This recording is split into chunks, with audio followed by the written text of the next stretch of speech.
Close your eyes and let me tell you about a world that vanished. Not slowly, not gradually, not in the way that empires usually fade, crumbling over centuries until their monuments are swallowed by sand or jungle. This world vanished quickly. In the span of a single human lifetime, give or take a few decades, the most populated regions of the Western Hemisphere went from thriving to silent. Cities that had stood for centuries emptied. Fields that had fed millions went fallow. Roads that had carried traders and pilgrims and messengers for generations grew over with grass and brush, and eventually with trees that would stand for centuries before anyone came to cut them down. The scale of what happened is almost impossible to comprehend, and tonight I want to try to help you comprehend it anyway. Not because it is a comfortable story, but because it is a true one, and because the world that existed before it happened was one of the most extraordinary things that human beings have ever created. I want you to imagine the Americas as they existed around 1491, 1 year before Christopher Columbus sailed west from Spain and changed everything. Imagine a hemisphere, 2 entire continents connected by a narrow bridge of land, stretching from the Arctic to the Antarctic, encompassing every climate and every biome that exists on Earth. Tropical rainforests and frozen tundra, vast grasslands and towering mountain ranges, deserts so dry that rain falls only once a decade, and river valleys so fertile that 3 harvests a year are possible. Let me take you there for a moment, to the Americas of 1491, and let you feel what this world was like. Imagine yourself standing on a hilltop in the eastern woodlands of what will one day be called Virginia on a warm September evening. The sun is setting over the mountains to the west, painting the sky in bands of gold and rose and deep purple. Below you the forest stretches to the horizon in every direction, but it is not the tangled, impenetrable jungle that the word forest might bring to mind. It is open and park-like, the trees widely spaced, their trunks rising like pillars in a vast outdoor cathedral. The understory is clear, maintained by the regular controlled burns that the people of this region conduct every autumn, and the ground is carpeted with grass and wildflowers that catch the last light of day in dots of gold and white and blue. The air smells of wood smoke from a village just beyond the next ridge, where cooking fires are sending thin columns of fragrant smoke into the still evening air. The sound of children playing carries across the valley, their laughter mixing with the evening songs of birds settling into the canopy for the night. A deer moves unhurriedly through the trees below you, its white tail flicking as it browses on the tender shoots that flourish in the fire-managed understory. In the valley beyond, you can see a patchwork of agricultural fields, corn and beans and squash, growing together in rich, dark soil that has been cultivated for generations. The corn stands taller than a man's head, the ears heavy with kernels, the silk beginning to brown as the harvest approaches. Between the corn rows, bean vines climb the stalks. Their leaves are deeper green than the corn, their pods hanging in clusters ready for picking. Squash vines sprawl between the rows, their broad leaves covering the ground like a living mulch, their heavy orange and green fruits visible among the foliage like gifts left by the earth itself. Now multiply this scene by 100,000. Imagine this same richness, this same abundance, this same evidence of careful human management, repeated across millions of square miles, from the coast of Maine to the coast of California, from the Great Lakes to the Gulf of Mexico. Every region has its own variation, its own crops, its own management practices, its own architecture, its own art, its own language, its own way of understanding the world. But everywhere, you find the same fundamental reality. People living in landscapes they have shaped, eating food they have cultivated, sleeping in houses they have built, participating in communities that have existed for generations, connected to other communities by trade and diplomacy and shared culture, living lives that are as full and as complex and as meaningful as any lives being lived anywhere on Earth at this moment in history. And across this enormous landscape, from the shores of Hudson Bay to the tip of Tierra del Fuego, from the beaches of the Atlantic to the cliffs of the Pacific, people are living. Millions of them. Tens of millions of them. Possibly more than 60 million of them, though the exact number is one of the most fiercely debated questions in all of American history, and we will explore that debate in detail tonight. They are not living in a wilderness. They are living in a managed landscape, a world that they have been shaping and reshaping for thousands of years, a world of cities and towns and villages and farms and gardens and managed forests and engineered waterways, A world that is, in many ways, just as complex and just as sophisticated as the world that exists on the other side of the Atlantic Ocean in Europe. In Mexico, the Aztec capital of Tenochtitlan is one of the largest cities on Earth. Built on an island in Lake Texcoco, connected to the mainland by 3 great causeways, supplied with fresh water by a double aqueduct, and surrounded by a vast system of floating gardens called chinampas that produce food in quantities that stagger the imagination, Tenochtitlan is home to somewhere between 200,000 and 300,000 people. That makes it larger than any city in Europe at the same time. Larger than London, larger than Paris, larger than Seville, the city from which Columbus sailed. The city itself is a marvel of engineering and urban planning that has no parallel anywhere in the world at this time. The island on which it sits is connected to the mainland by 3 great causeways, each one wide enough for 8 horsemen to ride abreast, built of stone and earth, and stretching across the shallow waters of Lake Texcoco for miles. The causeways contain removable bridges that can be lifted to control access to the city and to allow canoe traffic to pass beneath. Fresh water flows into the city through a double aqueduct from the springs at Chapultepec, 3 miles to the west, a feat of hydraulic engineering that provides clean drinking water to hundreds of thousands of people. The waste management system is equally impressive. Human waste is collected from public latrines located at regular intervals throughout the city and transported by canoe to the chinampas, the floating gardens where it is used as fertilizer. The streets are swept clean every day by an army of 1,000 sweepers. The result is a city that is, by the standards of the time, remarkably clean and hygienic, cleaner than any city in Europe, where open sewers and piles of garbage in the streets are the norm. The chinampas that surround the city are one of the most productive agricultural systems ever devised. These are not literally floating gardens, as they are sometimes described. They are rectangular plots of land built up from the lake bottom using layers of mud, vegetation, and stakes driven into the shallow lake bed.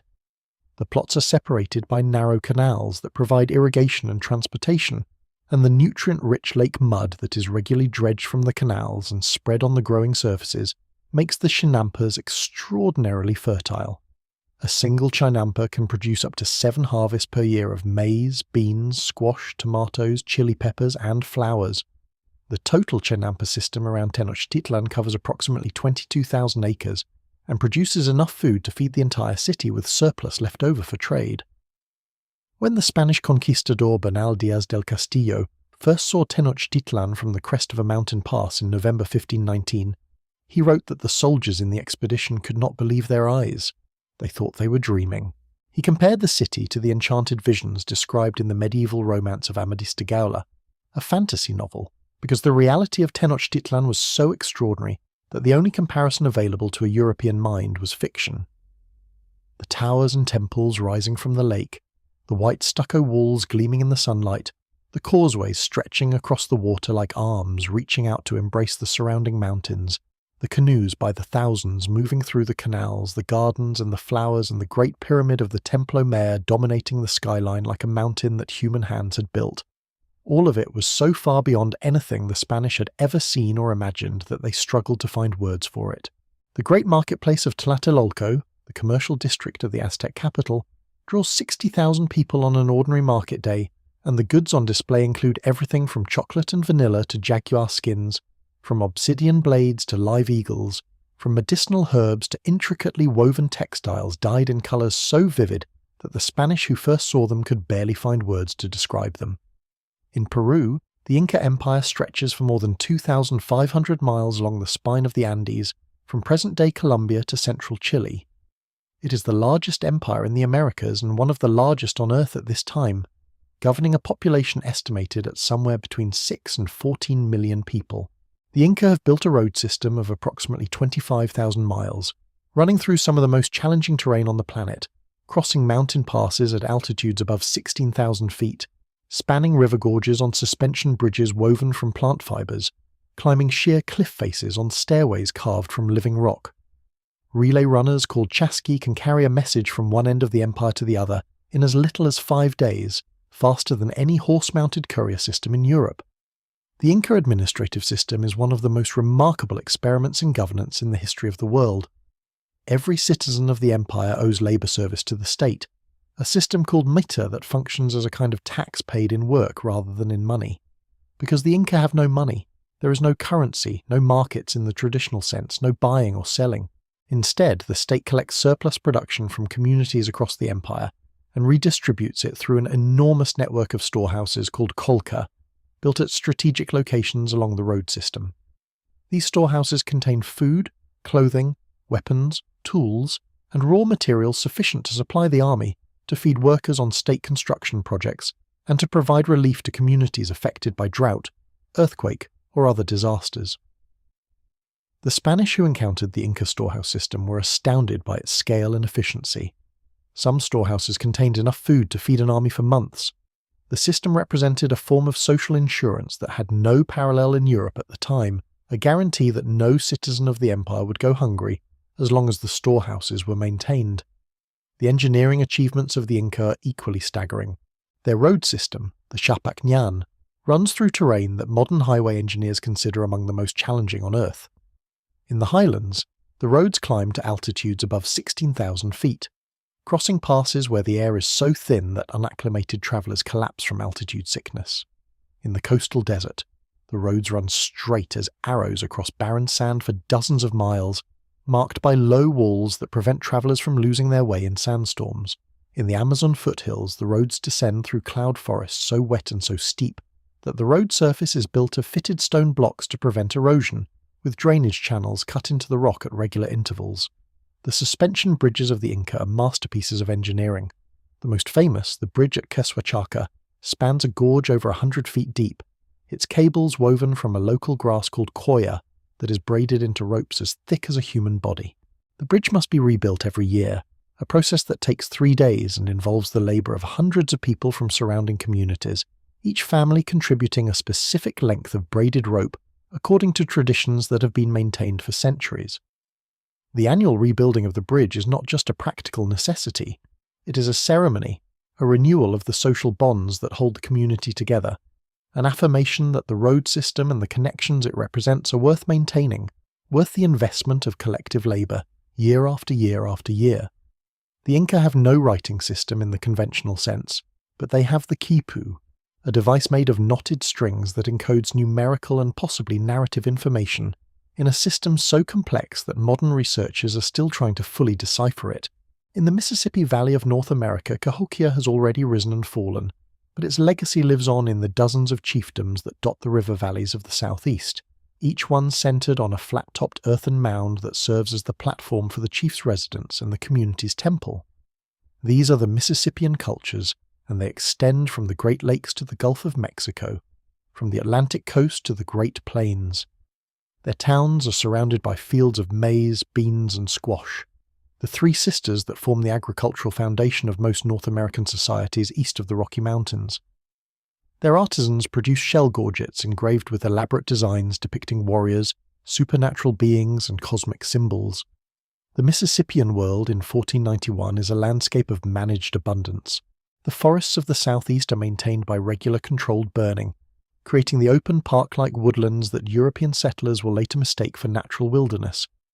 The river valleys are lined with towns, each one centered on a platform mound that rises above the surrounding floodplain, each mound topped by a temple or a chief's house built of wood and thatch, the walls covered with woven mats and decorated with painted designs. The towns are connected by trail systems that have been maintained for centuries, the paths worn deep into the earth by generations of foot traffic.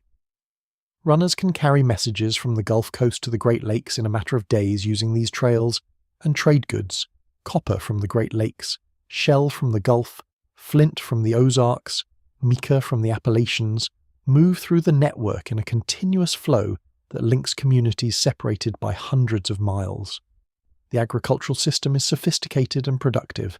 The 3 sisters, maize, beans, and squash, are planted together in a polyculture system that maximizes yield while maintaining soil fertility. The maize provides a structure for the beans to climb. The beans fix nitrogen in the soil, replenishing the nutrients that the maize depletes. The squash spreads across the ground between the stalks, its broad leaves shading the soil, retaining moisture and suppressing weeds. Together, the 3 crops produce more food per acre than any of them would produce alone, and the combination provides a nearly complete nutritional package. the carbohydrates of the corn complemented by the protein of the beans and the vitamins of the squash. It is an agricultural innovation of genius, and it was developed by indigenous Americans through centuries of experimentation and observation. The ceremonial life of the Mississippian world centers on a complex of symbols and practices that archaeologists call the Southeastern Ceremonial Complex, a shared symbolic vocabulary of images and ideas that appears on shell gorgets, copper plates, pottery, and other objects across the entire region. The imagery includes winged warriors, feathered serpents, hands with eye and palm motifs, chunky players, trophy heads, and cosmic symbols representing the upper world, the lower world, and the middle world that human beings inhabit. The chunky game itself, played with polished stone discs rolled across a smooth clay court, is one of the most important social and ceremonial activities in the Mississippian world, a sport that is simultaneously a gambling event, a diplomatic tool, a religious ritual, and a form of entertainment that draws spectators from across the region. The Mississippian world is not a collection of isolated villages. It is a network, a civilization, a shared cultural space that encompasses millions of people across hundreds of thousands of square miles. And all of it is about to be swept away by an invisible tide of disease that is already approaching the coast their chiefs rule over territories that encompass multiple towns and villages, collecting tribute, organizing labor, and overseeing ceremonies that reinforce the social and spiritual bonds that hold their communities together. In the Maya region of southern Mexico, Guatemala, Belize, and Honduras, the great classic period cities of Tikal and Calakmul and Palenque have been abandoned for centuries, but the Maya people are very much alive. Millions of them live in communities across the Yucatan Peninsula and the highlands of Guatemala, speaking dozens of Maya languages, maintaining agricultural traditions that go back thousands of years, building their houses and governing their communities according to principles that their ancestors developed long before any European set foot in the Americas. The Maya are not a vanished civilization, they are a living one, and in 1491 they are farming their milpas, their plots of maize and beans and squash cultivated by slash-and-burn methods that cycle through the forest in a sustainable rotation that has been refined over millennia. They are producing elaborate textiles dyed with indigo and cochineal and other natural dyes, traded across vast distances. They are maintaining the astronomical knowledge that their ancestors encoded in monuments and codices, tracking the movements of Venus with a precision that would not be matched by European astronomy for centuries.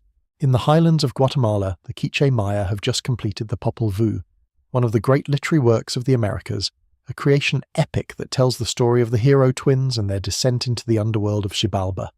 A narrative of cosmic struggle and renewal that ranks among the masterpieces of world literature. In the southwest, the Pueblo peoples live in multi-story apartment complexes built of stone and adobe.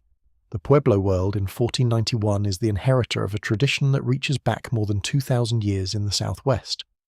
The ancestors of the modern Pueblo peoples built the great houses of Chaco Canyon, the cliff dwellings of Mesa Verde, the vast underground kivas that served as ceremonial chambers and community gathering spaces.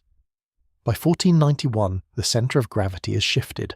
Chaco Canyon and Mesa Verde have been abandoned for over 2 centuries, their inhabitants having migrated to new locations along the Rio Grande and its tributaries, and to the mesa tops of the Hopi country. But the knowledge and the traditions that were developed at Chaco and Mesa Verde live on.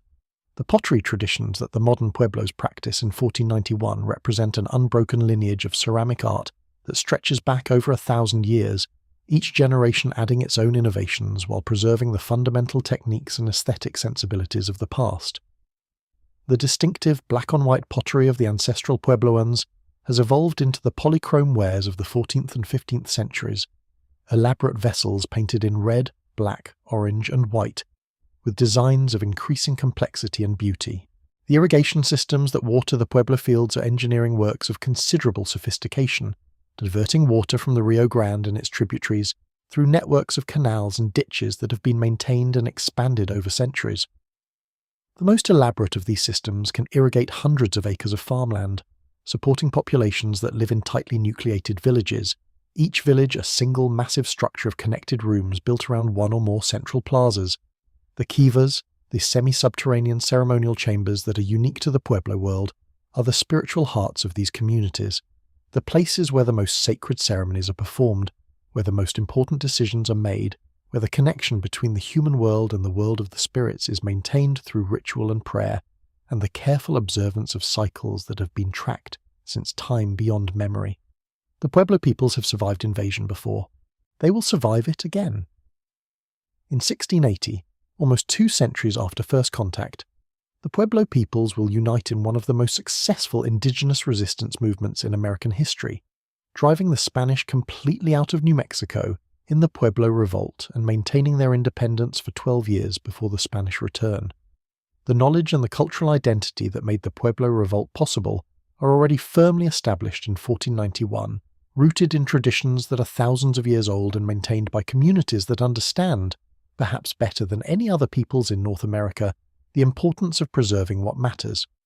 Some of them containing hundreds of rooms, the largest residential structures in North America until the construction of a New York apartment building in 1882. They irrigate their fields with sophisticated canal systems that channel water from rivers and springs across miles of arid landscape. They produce pottery of extraordinary beauty, painted in geometric designs that encode clan identities and cosmological information. In the Pacific Northwest, communities live in enormous cedar longhouses that can shelter dozens of families. Their economy is based on the abundant salmon runs that fill the rivers every year.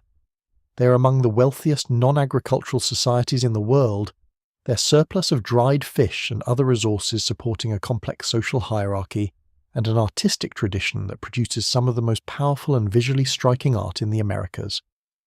In the Pacific Northwest, the wealth of the coastal communities is staggering by any standard.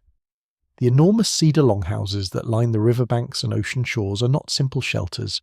They are architectural masterpieces, some of them over 100 feet long, their massive post and beam frames carved from old-growth cedars that have taken centuries to reach their full size.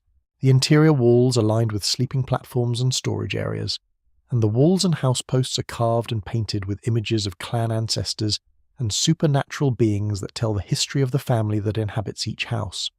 The totem poles that stand before the houses are among the most recognizable art forms in the world, but they represent only a small fraction of the artistic production of Northwest Coast cultures. These peoples also produce elaborately carved masks used in winter ceremonial dances, woven blankets of mountain goat wool and cedar bark dyed in bold geometric patterns, bentwood boxes steamed and shaped from single planks of cedar, and ceremonial regalia of such beauty that when European collectors first encountered them, they immediately recognized them as the work of master artists. The economy of the Northwest Coast is based on salmon, and the management of the salmon fishery is a complex undertaking that requires cooperation between multiple communities that share the same river system. Each community controls a specific fishing site along the river, and the allocation of fishing rights is governed by a web of agreements, alliances, and kinship connections that has been maintained for generations. The fish are caught using a variety of ingenious technologies, weirs that span the river and funnel the fish into traps, dip nets wielded from platforms built over the rapids, harpoons tipped with detachable bone points. The catch is processed immediately, the fish split and hung on drying racks above slow fires that cure the flesh, into a preserved product that will last through the winter months when fresh fish is scarce. The surplus is enormous, far more than any single community can consume, and it is redistributed through the potlatch, the great ceremonial feast that is the central institution of Northwest Coast social life. At a potlatch, a chief demonstrates his wealth and status not by accumulating goods, but by giving them away, distributing food and blankets and carved boxes and other valuables to his guests in quantities that affirm his prestige and reinforce the obligations that bind communities to each other. In the Great Plains, communities of farmers live in earth lodge villages along the Missouri River and its tributaries, growing corn and beans and squash in the fertile bottomlands, supplementing their crops with seasonal bison hunts that take them out onto the grasslands for weeks at a time. The bison in 1491 are managed. The Plains peoples use fire to shape the movements of the herds, burning sections of grassland in strategic patterns that encourage the bison to concentrate in areas where they can be more efficiently hunted. The notion that the Plains were an untouched wilderness teeming with bison that had never been influenced by human activity is another myth. The bison herds of the 19th century, the herds that number in the tens of millions, may actually represent a post-apocalyptic population explosion, a demographic rebound that occurred after think about what this means for the landscape itself, because the ecological transformation that followed the Great Dying was one of the most dramatic environmental shifts in the history of the Western Hemisphere. For thousands of years, indigenous peoples across the Americas had been actively shaping every ecosystem they inhabited. They burned the undergrowth in eastern forests to create open parklands where deer could be easily hunted and where nut-bearing trees could grow without competition. They maintained the tallgrass prairies through controlled burning, preventing the encroachment of woody shrubs and keeping the grasslands productive for bison and other grazers. They managed salmon runs in the Pacific Northwest with such sophistication that the fish populations remained stable for millennia, providing not only food for human communities, but nutrients for the entire forest ecosystem, as bears and eagles carried salmon carcasses deep into the woods where their decomposing bodies fertilized the soil. They cultivated clam gardens along the coast, building rock walls at the tide line that trapped sediment and created ideal growing conditions for shellfish. They managed Camas meadows in the interior plateau, burning them regularly to prevent forest encroachment and ensure reliable harvests of the starchy bulbs that were a dietary staple. When these land managers suddenly disappeared, everything changed. The forest grew thick and tangled where they had once been open and park-like. The prairies began to shrink as trees and shrubs invaded from the margins. The carefully maintained balance between human activity and ecological productivity collapsed, and the result was a landscape that looked wild and untouched to European eyes, but was actually a landscape in ecological shock, a landscape that had lost its primary caretakers and was transforming in ways that nobody alive had ever witnessed before. And when the indigenous peoples who had been managing the bison populations for millennia were themselves decimated by disease. Without human hunters to control their numbers, the bison population may have increased dramatically in the 17th and 18th centuries, reaching numbers that had never existed before the Great Dying, and that would never exist again after the mass slaughter of the 19th century. The same pattern may apply to the passenger pigeon, the most numerous bird in North America at the time of European contact, with flocks so vast that they darkened the sky for hours as they passed overhead. Some researchers have suggested that the astronomical numbers of passenger pigeons reported by 18th and 19th century observers represented not a natural baseline but an artificially inflated population that had exploded in response to the depopulation of the eastern woodlands. The indigenous peoples of eastern North America had actively managed passenger pigeon populations for centuries, harvesting the birds for food, but also competing with them for the nut crops that both humans and pigeons depended on. When the human managers disappeared, the pigeons may have increased to unprecedented numbers, a living symptom of the ecological disruption caused by the Great Dying. Even the whales that filled the ocean surrounding the Americas may have been more numerous in the post-contact period than they had been before, freed from the hunting pressure that indigenous coastal peoples had maintained for millennia. The ecological history of the Americas is inseparable from its human history. The landscapes, the wildlife populations, the species distributions, the forest compositions, all of these were shaped by thousands of years of human management, and all of them changed dramatically when that management was suddenly and catastrophically removed. The Americas that Europeans explored and settled were not the Americas that had existed before their diseases arrived.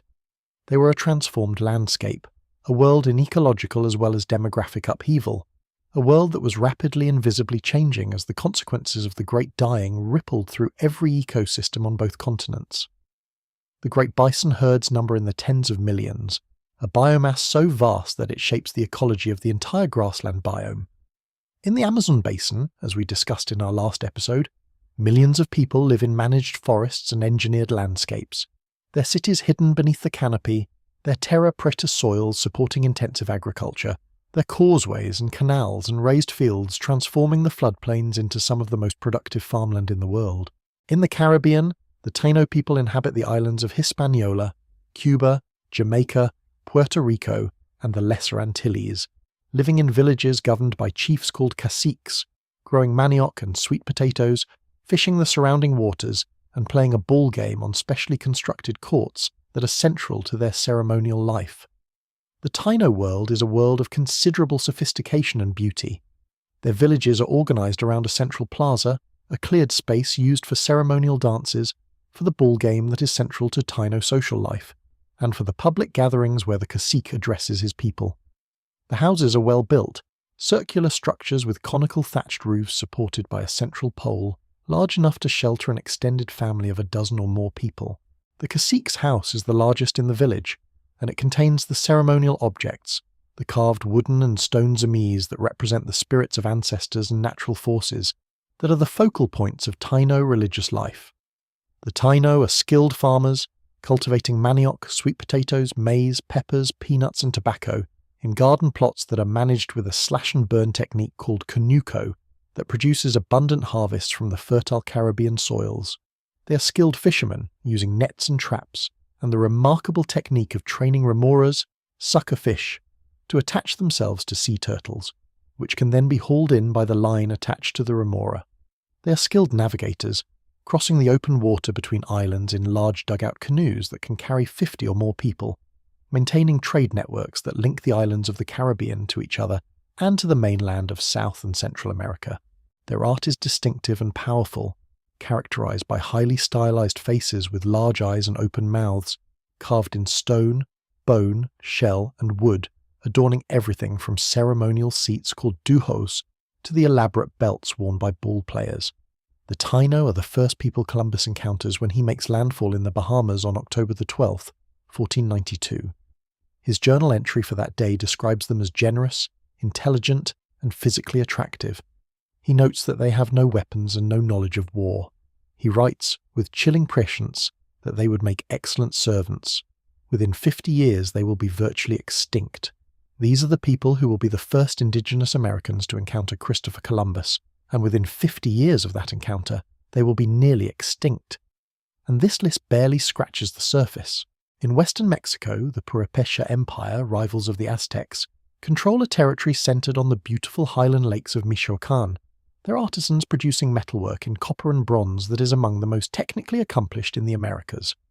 In Oaxaca, the Zapotec and Mixtec peoples maintain their ancient civilizations, their hilltop cities like Monte Alban and Mitla still functioning as ceremonial centers, their scribes producing painted codices that record genealogies, histories, and astronomical observations in a sophisticated pictographic writing system. In the lowlands of the Yucatan, the post-classic Maya city of Mayapan has recently fallen, but dozens of smaller Maya city-states continue to thrive, their markets bustling with trade in salt, cacao, cotton textiles, obsidian, jade, and feathers of the resplendent quetzal.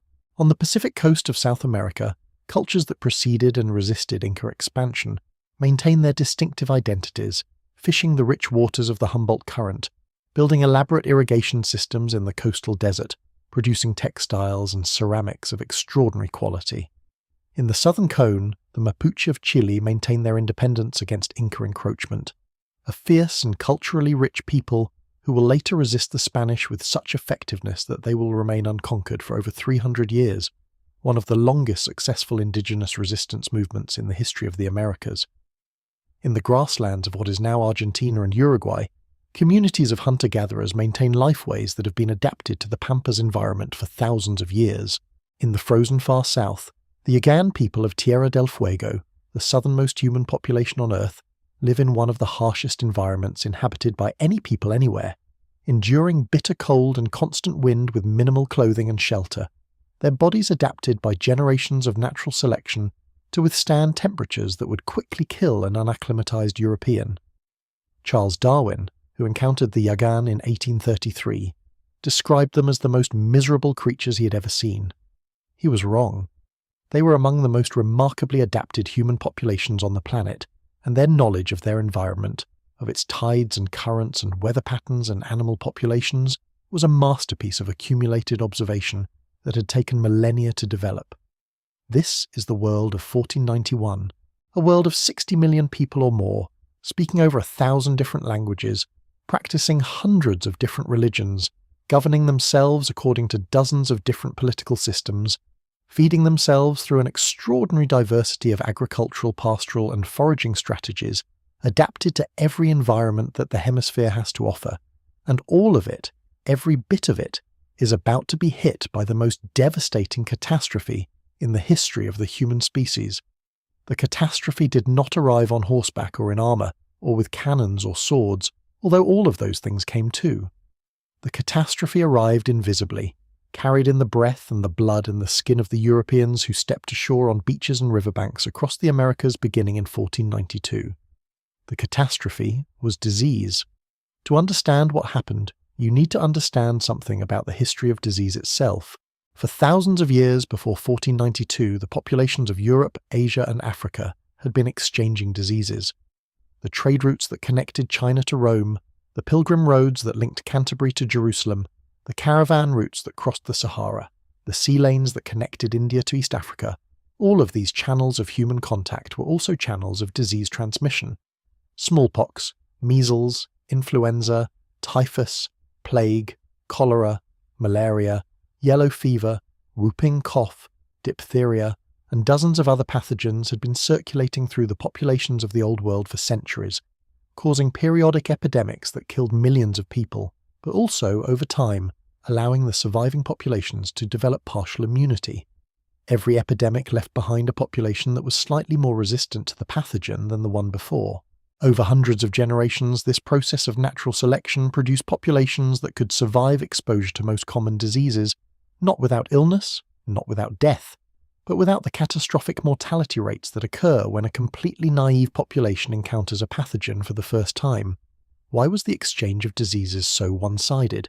Why did European diseases devastate the Americas while American diseases did not devastate Europe? This is a question that scholars have debated for decades, and the answer involves a complex interplay of biology, ecology, and history. The most important factor is animal domestication. The majority of the infectious diseases that devastated the Americas originated as diseases of domesticated animals that crossed the species barrier and adapted to infect humans. Smallpox is believed to have evolved from a virus that originally infected cattle. Measles is related to a cattle disease called rinderpest. Influenza circulates among pigs and poultry. Tuberculosis may have originated in cattle. The bubonic plague is carried by fleas that live on rats, which thrive in the grain stores of agricultural societies. In the Old World, where people had been living in close proximity to domesticated cattle, pigs, sheep, goats, horses, chickens, and other animals for thousands of years, there had been ample opportunity for animal diseases to jump to human hosts and evolve into the deadly pathogens that would later devastate the Americas. The Americas had very few domesticated animals. No cattle, no pigs, no sheep, no goats, no horses, no chickens. The only significant domesticated animals were dogs, turkeys, Muscovy ducks, llamas and alpacas in the Andes, and guinea pigs. This limited animal inventory meant that there were far fewer opportunities for animal-to-human disease transfer, and consequently far fewer epidemic diseases circulating among American populations. The Americas were not disease-free. They had their own pathogens, including possibly syphilis, Chagas disease, and various parasitic infections. But they lacked the reservoir of epidemic diseases that had been generated by thousands of years of animal domestication in the Old World. Another factor is population density and connectivity. The cities of Europe, Asia, and Africa were connected by trade routes that allowed diseases to circulate continuously across vast distances. A disease that appeared in China could reach Europe within months, travelling along the Silk Road or the Indian Ocean trade routes. This constant circulation of pathogens meant that Old World populations were continuously exposed to a wide variety of diseases, and those who survived developed immunity that was passed to some degree to their children. American populations, while in many cases quite dense, were more fragmented. The trade networks of the Americas were extensive, but they did not form the single interconnected web that linked the Old World from China to Spain. There were major barriers: the deserts of northern Mexico, the dense forests of the Amazon, the mountains of Central America, that limited the circulation of pathogens between population centres. Diseases could spread within a region, but had more difficulty spreading between regions. This meant that even large American populations could remain unexposed to diseases that were circulating in other parts of the hemisphere, and that the arrival of a new disease from outside the hemisphere would find enormous numbers of completely naive hosts with no immunity whatsoever. The Americas had been isolated from this process. The last major land connection between the Americas and the rest of the world had been cut off by rising sea levels at the end of the last ice age, roughly 10,000 to 12,000 years ago. Since that time, the populations of the Americas had been evolving in isolation, developing their own diseases but never encountering the pathogens of the Old World. They had no smallpox, they had no measles, They had no influenza. They had no resistance, no partial immunity, no genetic adaptations that might have helped them survive exposure to these diseases. They were, in the epidemiological term, a virgin soil population, completely naive to the diseases that were about to descend upon them. When smallpox arrived in the Americas, it did not behave the way it behaved in Europe. In Europe, smallpox was a childhood disease, dangerous but survivable for most people, killing perhaps 1 in 10 of those it infected. In the Americas, where no one had any immunity whatsoever, the mortality rate was catastrophic. Estimates vary, but in many communities smallpox killed between 1/3 and 1/2 of the entire population in a single epidemic. In some communities the death rate was even higher, 70 or 80%, leaving so few survivors that the community simply ceased to function as a social unit. Let me help you understand why smallpox was so devastating to populations that had never encountered it before, because the mechanics of the catastrophe are important. When smallpox enters a community with no prior exposure, every single person is susceptible. Every infant, every child, every adult, every elder. In a European city where smallpox was endemic, most adults had already survived the disease in childhood and were immune. When an epidemic struck, it affected mainly children and newcomers. The adults could continue to function, to farm, to cook, to carry water, to care for the sick. The social fabric was strained but not broken. In an American community encountering smallpox for the first time, the disease struck everyone simultaneously. Mothers and fathers fell sick at the same time as their children. Hunters and farmers fell sick at the same time as the elders who directed the community's activities. The people who normally cared for the sick were themselves sick. There was no one to bring water to the fevered, no one to prepare food for those too weak to cook, no one to maintain the fires that kept the community warm, no one to tend the crops that would feed the community next season. The social infrastructure collapsed all at once, and the death toll was amplified far beyond what the disease alone would have caused. People died not just from smallpox but from dehydration, because there was no one to bring them water, from starvation because there was no one to prepare food, from exposure because there was no one to maintain the fires, from secondary infections because there was no one to clean wounds or change bedding. The mortality rate in these circumstances was not 30%, the rate you might expect from smallpox alone in a naive population. It was 50%, 60%, sometimes 70 or 80%. Because the collapse of social support systems multiplied the lethality of the disease far beyond its biological baseline. And then, before the survivors had time to recover, before they had time to rebuild their shattered communities and replant their abandoned fields and mourn their dead, another disease arrived. Measles, perhaps, or typhus, or influenza. Each epidemic hitting a population that was already weakened, already malnourished, already traumatized, already reduced to a fraction of its former size. The cumulative effect was catastrophic beyond anything that any single disease could have caused. And smallpox was not alone.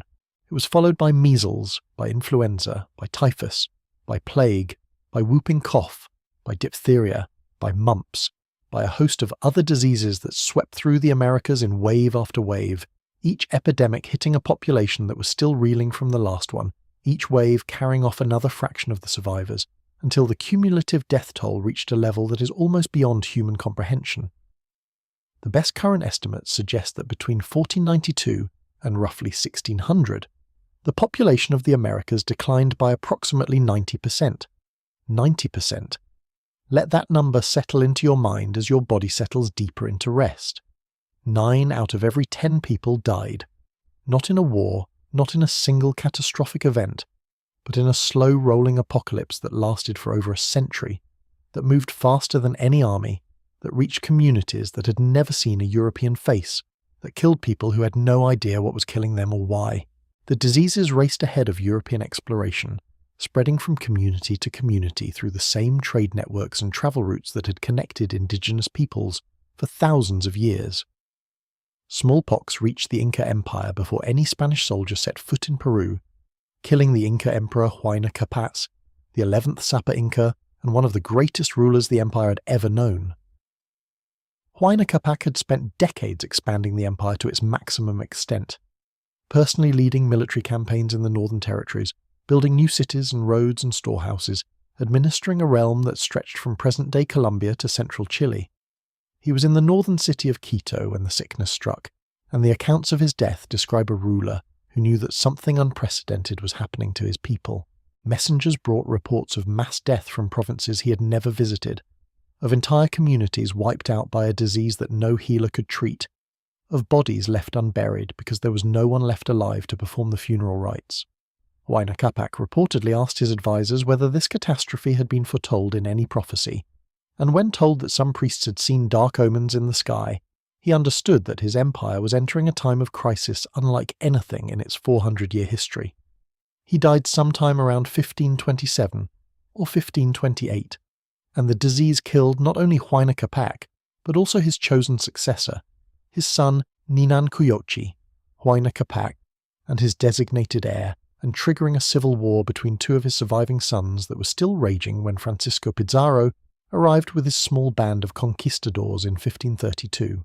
Let me tell you the story of how smallpox destroyed the Inca Empire, because it is one of the most dramatic and consequential events in the history of the Americas.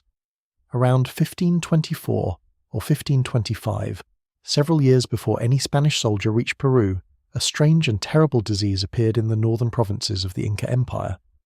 It had travelled southward from Central America through the chain of trade connections that linked the civilizations of the Americas, moving from community to community, crossing the Isthmus of Panama, spreading through Colombia and Ecuador, and finally reaching the Inca Empire like a slow-motion wave of destruction.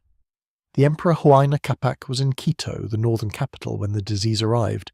He was one of the most powerful rulers in the world, commanding an empire of millions, served by an army that had never been defeated, living in palaces adorned with gold and silver, surrounded by the accumulated wealth of centuries of Inca expansion.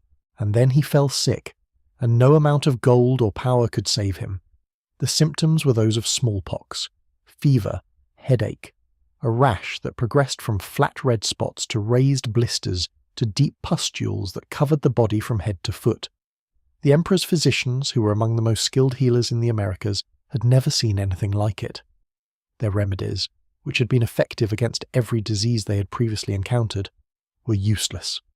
Huayna Capac died, and so did his designated heir, Ninan Kuyochi, who succumbed to the same disease.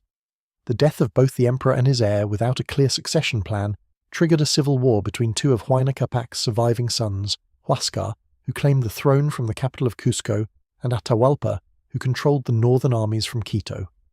The civil war lasted for several years, and was still ongoing when Pizarro arrived on the coast of Peru in 1532 with a force of 168 men. Atahualpa had just defeated Huascar and was consolidating his power when word reached him that a small group of strange foreigners had appeared on the coast. He was not alarmed. He had hundreds of thousands of soldiers under his command. The foreigners were fewer than 200. He agreed to meet Pizarro at the town of Cajamarca, confident that he could deal with this minor curiosity at his leisure. What happened at Cajamarca on November 16th, 1532, was one of the most audacious and consequential acts of violence in human history.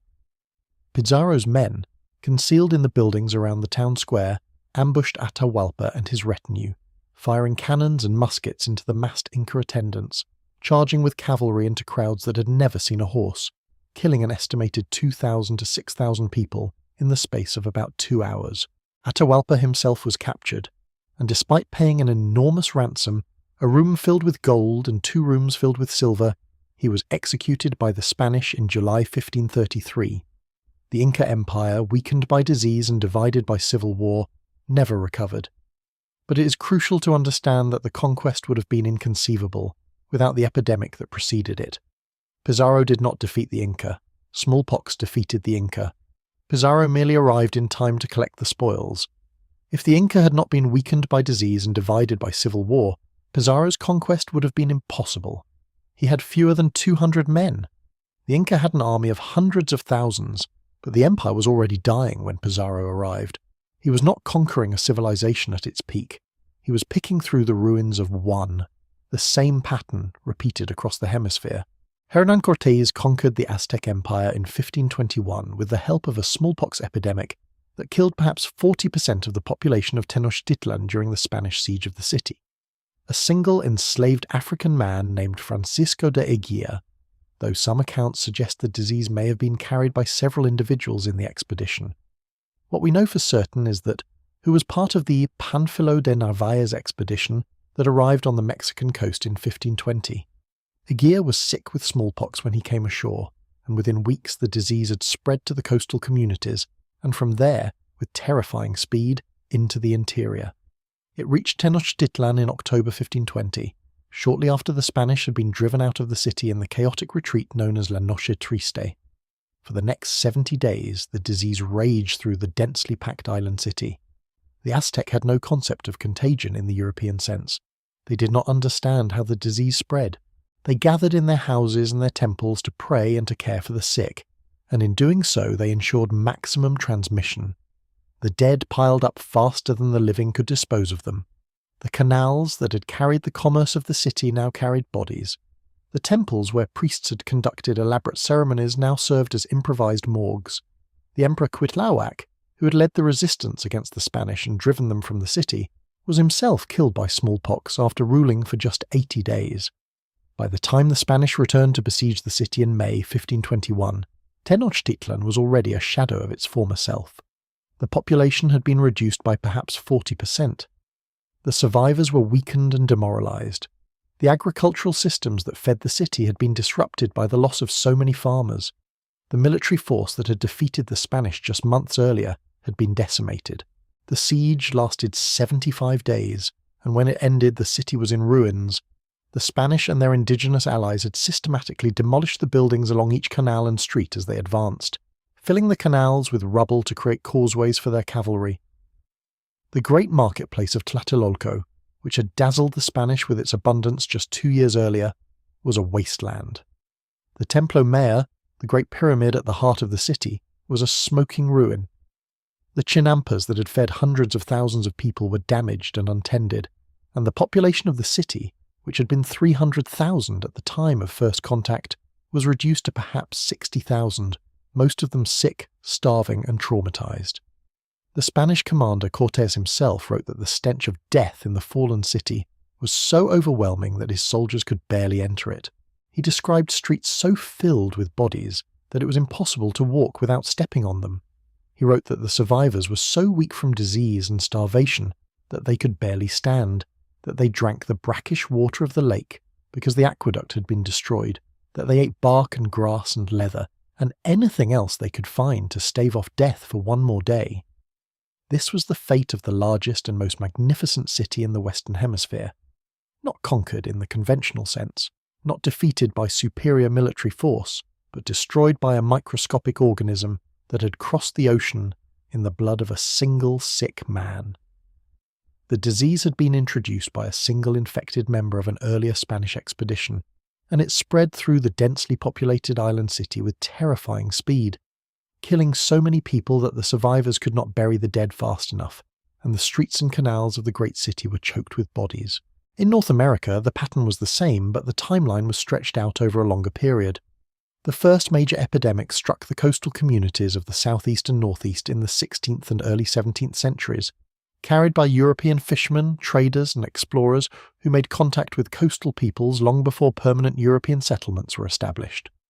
When the Pilgrims landed at Plymouth in 1620, they found a landscape that had been recently and catastrophically depopulated. The fields were still visible but untended. The villages were empty. The bones of the dead lay unburied in abandoned houses. The Pilgrims interpreted this as a sign of divine providence, evidence that God had cleared the land for them. They did not understand, or did not want to understand, that they were settling in a graveyard. But the devastation at Plymouth was only one small piece of a continental catastrophe. Throughout the southeast of North America, the Mississippian chiefdoms that had flourished for centuries were collapsing one by one. The great chiefdom of Coosa, which had dominated a territory stretching across much of present-day Georgia, Tennessee, and Alabama, was encountered by the Hernando de Soto expedition in 1540 as a powerful and prosperous state. When the next European expedition passed through the same territory, just 20 years later, Coosa had virtually disappeared. Its towns were abandoned, its mound centres were empty, its population had been reduced to scattered remnants living in small villages. The great chiefdom dissolved as if it had never existed. The expedition of Hernando de Soto is one of the most important and most underappreciated sources of information about the pre-contact southeast, and it deserves careful attention as you settle deeper into your pillow and let these scenes unfold in your imagination. De Soto landed in Florida in 1539 with an army of more than 600 soldiers, 200 horses, a herd of pigs that would serve as a walking food supply, and a contingent of war dogs trained to attack human beings. He had been a lieutenant during the conquest of the Inca Empire, where he had personally witnessed the capture of Atahualpa and had received an enormous share of the ransom gold, making him one of the wealthiest men in Spain. He returned to the Americas not because he needed more wealth, but because he was driven by the conviction that somewhere in the interior of the continent there existed cities and empires even richer than those of Peru. What he found instead was something far more interesting than gold. Though he was too blinded by his obsession to recognize it, he found a world of sophisticated chiefdoms, vast agricultural landscapes, monumental architecture, complex political systems, and populations so dense that his army rarely travelled more than a day without encountering another town or village. The chroniclers of the expedition left detailed accounts of what they saw, and those accounts describe a landscape that would be completely unrecognizable to anyone who visited the same regions even a century later. Let me walk you through what De Soto's expedition encountered, because the contrast between what he saw in 1540 and what later explorers found in the same region is one of the most striking pieces of evidence for the scale of the demographic collapse. When De Soto marched through what is now the southeastern United States, he passed through a landscape that was densely populated and intensively cultivated. His chroniclers described town after town, each one centered on a mound, each one surrounded by extensive cornfields, each one governed by a chief who commanded the labor and loyalty of thousands of people. At the chiefdom of Cofitachequi, in present-day South Carolina, De Soto was greeted by a female chief who was carried on a litter by her attendants, and who presented him with gifts of freshwater pearls, strands of them so long and so numerous that the Spanish were astonished. The town contained a temple mound filled with ceremonial objects, including copper ornaments, shell gorgets, and bundles of furs, and the surrounding countryside was dotted with smaller towns and villages that owed allegiance to the paramount chief. The population of the Cofitachequi chiefdom has been estimated at several tens of thousands of people, and the territory it controlled encompassed thousands of square miles. When later European explorers visited the same region, just decades later, Cofitachequi had vanished. The mound was still there, but the town around it was abandoned. The fields were growing over. The population had been destroyed by the diseases that De Soto's expedition had introduced. At the chiefdom of Coosa, in present-day northwestern Georgia, the picture was even more dramatic. De Soto's chroniclers describe a powerful and prosperous state with numerous towns, extensive agricultural fields, and a large population that could field thousands of warriors. The paramount chief of Coosa controlled a territory stretching over more than 250 miles of the Appalachian Ridge and Valley province, one of the largest and most powerful chiefdoms in all of eastern North America. One generation later, Coosa was a ghost. The towns were empty, the mounds were silent, the agricultural fields were returning to forest. The political system that had organized the labor and the loyalties of thousands of people for centuries had simply dissolved, its foundation of human population destroyed by epidemics that the people could neither understand nor resist. The Tristan da Luna expedition, which visited the same region in 1559 and 1560, just 20 years after De Soto, found a landscape of abandonment and depopulation that bore almost no resemblance to the thriving chiefdom that De Soto had encountered. The contrast between the two accounts is stark and undeniable evidence of the speed and completeness of the demographic catastrophe that swept through the southeast in the mid-16th century. De Soto's expedition itself was a vector of disease.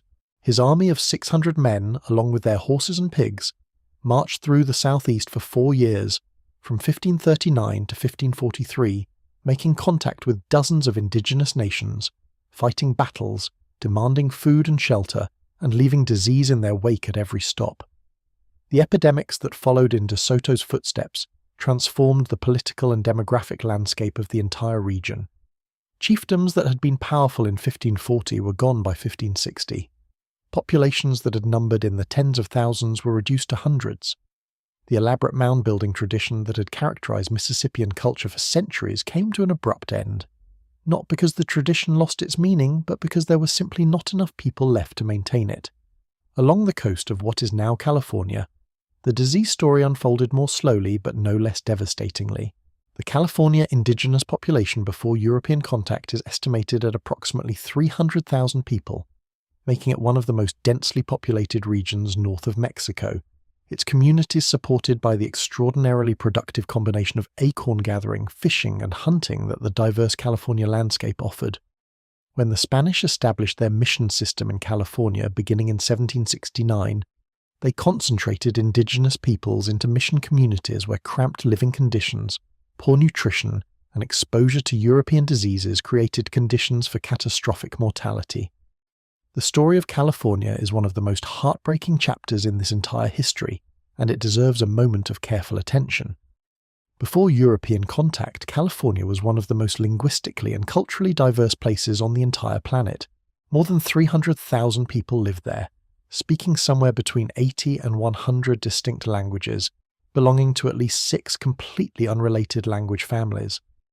The diversity was staggering. You could travel 50 miles in any direction and encounter people whose language you could not understand at all, people whose creation stories described completely different origins, whose basket weaving techniques used completely different materials and patterns, whose relationships with the land reflected centuries of intimate local knowledge that had no parallel anywhere else. The Chumash along the coast built sophisticated plank canoes called tomals, sealed with natural asphalt, and used them to maintain trade networks connecting the mainland with the Channel Islands. The Miwok of the Sierra Nevada foothills managed the oak woodlands with such precision that their acorn harvests could sustain large populations through the winter months. The Yurok along the Klamath River developed one of the most complex legal systems of any society without writing, with specific procedures for resolving disputes, calculating damages, and maintaining peace between neighboring villages. The Tongva of the Los Angeles Basin lived in towns of up to 2,000 people, with hereditary leaders, specialized craft workers, and trade relationships extending hundreds of miles in every direction. All of this complexity, all of this accumulated wisdom, was present when the Spanish missionaries arrived in 1769 with their plan to gather the native people into missions and transform them into Christian agricultural workers. The mission system was devastating from the beginning. Native people who entered the missions were not permitted to leave. They were forced to abandon their languages, their ceremonies, their family structures, their entire way of being in the world. The population of the California missions declined steadily throughout the mission period, and by the time the missions were secularized in 1834, the indigenous population of California had been reduced by approximately 2/3. The destruction continued under American rule. The gold rush of 1849 brought hundreds of thousands of settlers flooding into California, and the violence they inflicted on indigenous peoples was systematic and deliberate. State-sponsored militia campaigns, kidnapping, enslavement, and outright massacre reduced the California indigenous population from an estimated 150,000 in 1848 to fewer than 30,000 by 1870. It was one of the clearest cases of genocide in the history of North America, carried out openly and with the support of state and federal authorities. On the Great Plains, the demographic collapse followed the spread of the horse and the gun, which transformed plains cultures in the 17th and 18th centuries, and the epidemics that followed the expanding fur trade. The great smallpox epidemic of 1837 virtually destroyed the Mandan Nation, a people who had been living in fortified earth lodge villages along the Missouri River for centuries, farming corn and beans and squash in the fertile bottomlands, maintaining a trading center that drew peoples from across the northern plains. Before the epidemic, the Mandan numbered approximately 1,500 to 2,000 people in 2 villages. After the epidemic, fewer than 150 survived. An entire culture with its own language, its own ceremonies, its own artistic traditions, its own accumulated wisdom about farming and building and living in the harsh environment of the northern plains, was reduced in a matter of weeks to a remnant that could fit in a single house. The epidemic that had cleared the way for Plymouth Colony was probably a disease introduced by European fishermen and traders who had been working the coast of New England for years before the Pilgrims arrived. It killed an estimated 75 to 90% of the indigenous population of coastal New England between 1616 and 1619, just 1 to 3 years before the Mayflower dropped anchor. The epidemic of 1616 to 1619, which may have been leptospirosis or viral hepatitis rather than smallpox, killed so many Wampanoag that entire villages were abandoned and left to be reclaimed by the forest. When the Pilgrims arrived at Plymouth in 1620, they literally built their settlement on the site of a Wampanoag village, whose inhabitants had all died, and they raided the food stores and graves of the dead for the supplies they needed to survive their first winter. William Bradford, the governor of Plymouth Colony, wrote that the land appeared to have been cleared by God for their use, interpreting the catastrophic death of thousands of indigenous people as a sign of divine providence rather than recognizing it as one of the greatest human tragedies in the history of the continent. The cleared fields, the abandoned villages, the stored corn that the Pilgrims found and took without permission, all of these were the legacy of communities that had been destroyed by European diseases before the colonists ever set foot on the land. The Wampanoag leader Massasoit, who famously befriended the Pilgrims and helped them survive their first winter, was himself a survivor of this epidemic, his people reduced from thousands to hundreds, his political power diminished. The story of the first Thanksgiving, as most Americans know it, is a sanitized fairy tale that obscures the grim reality of what had happened in New England in the years immediately before the Pilgrims arrived. The man the Pilgrims called Squanto, whose real name was Tisquantum, is traditionally portrayed as a friendly native who helpfully showed up and taught the Pilgrims how to plant corn. The real story is far more remarkable and far more tragic. Tisquantum was a member of the Patuxet band of the Wampanoag, who had been kidnapped by English sailors in 1614, 6 years before the Pilgrims arrived. He was taken to Spain, where he was sold into slavery, escaped, made his way to England, learned English, and eventually managed to return to his homeland in 1619. When he arrived, he found that his people were gone. Every single member of the Patuxet band was dead, killed by the epidemic that had swept coastal New England between 1616 and 1619. Tisquantum was the sole survivor of his people, a man who had been kidnapped, enslaved, transported across the ocean, and who had fought his way home only to discover that home no longer existed. The village where he had been born, where he had grown up, where his family had lived for generations, was a collection of empty houses and unburied bones. When the Pilgrims arrived and settled on the site of the former Patuxet village, which they renamed Plymouth, Tisquantum became their translator and agricultural advisor, not out of naive friendliness, but out of the complex political calculations of a man who had lost everything and was trying to navigate a world that had been turned upside down. He taught the Pilgrims to plant corn in hills with fish as fertilizer, a technique that his people had practiced for centuries. He served as a diplomat between the Pilgrims and the Wampanoag. He used his unique position, fluent in both English and Wampanoag languages, connected to both societies, belonging fully to neither, to carve out a role for himself in a world that the epidemic had fundamentally remade. Tisquantum died in 1622, just 2 years after the Pilgrims arrived, of what William Bradford described as a fever, possibly one of the European diseases that continued to circulate in the region.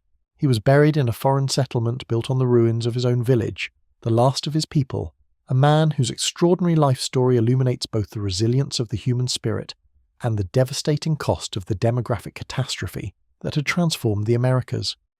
His alliance with the Pilgrims motivated in part by the desperate need for allies against rival groups that had been less severely affected by the disease. If you're enjoying this journey through the hidden history of the Americas, take a moment to subscribe to this channel. Every subscription helps this channel grow and helps me keep bringing you these stories that deserve to be told. Now let your breathing slow. Let the weight of today begin to lift from your shoulders. The story we're telling tonight is a heavy one, but there is something important in it, something worth carrying with you into sleep and into tomorrow. Because the world that was lost was not just a collection of buildings and roads and political systems. It was a collection of ideas, of ways of understanding the world, of ways of living in the world that had been developed over thousands of years of experimentation and refinement. And some of those ideas survived, some of them are still with us, and some of them are exactly what our modern world needs most.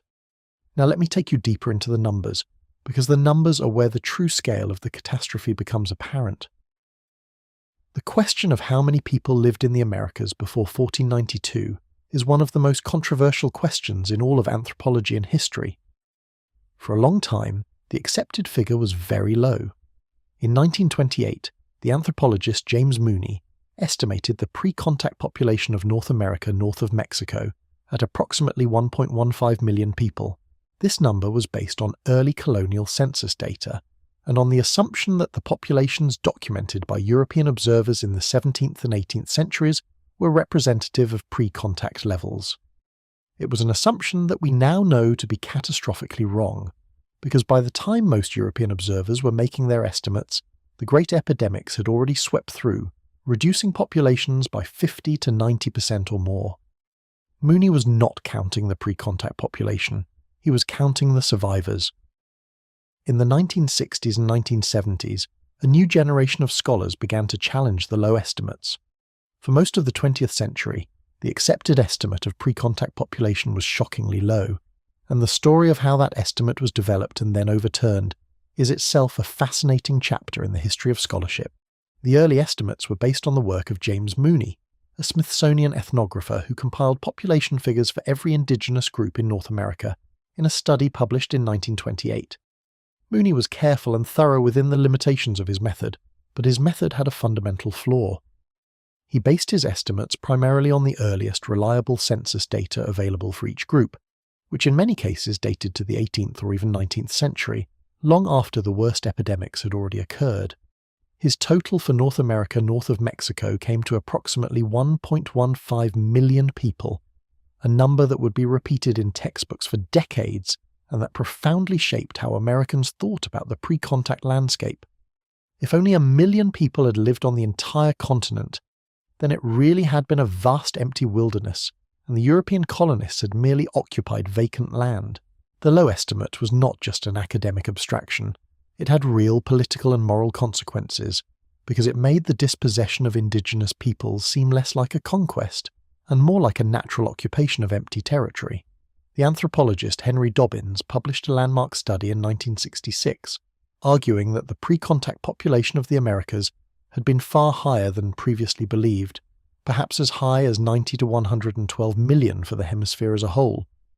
The debate over pre-contact population is not just an academic exercise. It has profound implications for how we understand the Americas and the impact of European colonization. If the pre-contact population was low, as Mooney suggested, then the Americas were indeed a thinly populated wilderness, and the impact of European colonization, while tragic, was relatively limited. If the population was high, as Dobbins argued, then the Americas were a densely populated and intensively managed landscape, and the European colonization was the greatest demographic catastrophe in human history. The methods used to estimate pre-contact population are various, and each has its limitations. Some researchers use archaeological evidence, counting the number and size of known settlement sites and extrapolating population densities from the evidence of houses, hearths, and food production areas. Others use ecological models, estimating the carrying capacity of different environments and the population sizes that various subsistence strategies could support. Still others use historical documents, particularly the accounts of early European observers, adjusting them upward to account for the epidemics that had already occurred by the time the observations were made.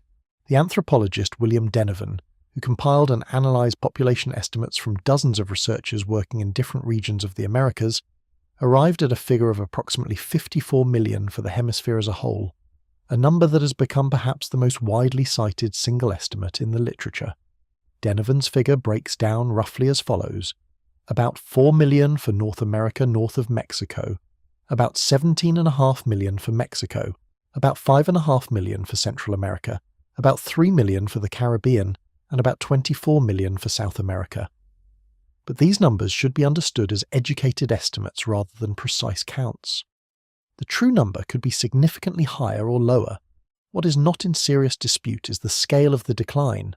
Whatever the starting population was, it declined by approximately 90% within a century of European contact. The specific number matters less than the magnitude of the collapse. Whether the pre-contact population was 40 million or 60 million or 100 million, a 90% decline represents one of the most devastating demographic events in the history of life on Earth, not just human history but the history of any species. Dobbins' estimates were controversial, and many scholars considered them too high. But his fundamental insight, that European observers had arrived too late to see the Americas at their demographic peak, was eventually accepted by most researchers. The current scholarly consensus if such a thing can be said to exist on such a contentious topic, places the pre-contact population of the Americas at somewhere between 50 and 65 million people. Some estimates go higher, some lower, but the broad agreement is that the Americas in 1491 were home to at least as many people as Europe, and possibly more. For North America north of Mexico alone, estimates range from approximately 5 to 18 million people. For Mesoamerica, from 20 to 30 million. For South America, from 15 to 30 million. For the Caribbean, from 1 to 6 million. These are enormous numbers, and they represent a world that was far more densely populated and far more extensively modified by human activity than the empty wilderness that European colonists claimed to have found. Let me give you some specific examples of what those numbers looked like on the ground. The island of Hispaniola, modern-day Haiti and Dominican Republic, had a population of somewhere between 250,000 and 8 million people when Columbus arrived in 1492. The range is enormous because the evidence is sparse and contested, but even the most conservative estimates indicate a substantial population. By 1542, just 50 years after contact, the indigenous Taino population of Hispaniola had been reduced to perhaps 200 individuals. The story of the Taino on Hispaniola is one of the most thoroughly documented examples of demographic collapse in the Americas, partly because the Spanish kept records, and partly because one man, the Dominican friar Bartolomé de las Casas, dedicated his life to documenting what was happening and trying to stop it. Las Casas arrived in Hispaniola in 1502, just 10 years after Columbus, and what he witnessed there transformed him from a colonist into the most passionate defender of indigenous rights in the early colonial period. He wrote about the encomienda system, who were granted the legal right to extract labour and tribute from them. The encomienda was not technically slavery, at least not in the legal fiction of the Spanish crown, but in practice the distinction meant nothing. The encomenderos worked their assigned populations in gold mines and on plantations with a brutality that shocked even some of the Spanish observers. Las Casas described scenes that are difficult to read even 5 centuries later, of people worked until they collapsed, of families separated and sent to different mines, of nursing mothers so malnourished that their breast milk dried up and their infants starved. He wrote about how the Taino people, who had initially welcomed the Spanish with extraordinary generosity, offering them food and shelter and gifts of gold, were rewarded with enslavement and violence on a scale that defied comprehension. The Taino had a complex society with ball courts and ceremonial plazas, with skilled potters and weavers, with a sophisticated understanding of Caribbean ecology that allowed them to cultivate productive gardens on islands where European crops would later fail spectacularly. Their agricultural system, based on the canuco, a mounded garden bed that prevented erosion and retained moisture, was so effective that it could support population densities that the Spanish initially refused to believe. Columbus himself estimated that Hispaniola contained more than 1 million people, though modern scholars think the number may have been significantly higher, perhaps 3 million or more. Within 50 years of contact, the Taino population of Hispaniola had been reduced to a few hundred survivors. The speed of this collapse was unprecedented in human history. Disease was the primary killer, but the encomienda system ensured that those who survived the epidemics were often too weakened by overwork and malnutrition to recover. The combination was lethal beyond anything that either disease or exploitation alone could have achieved.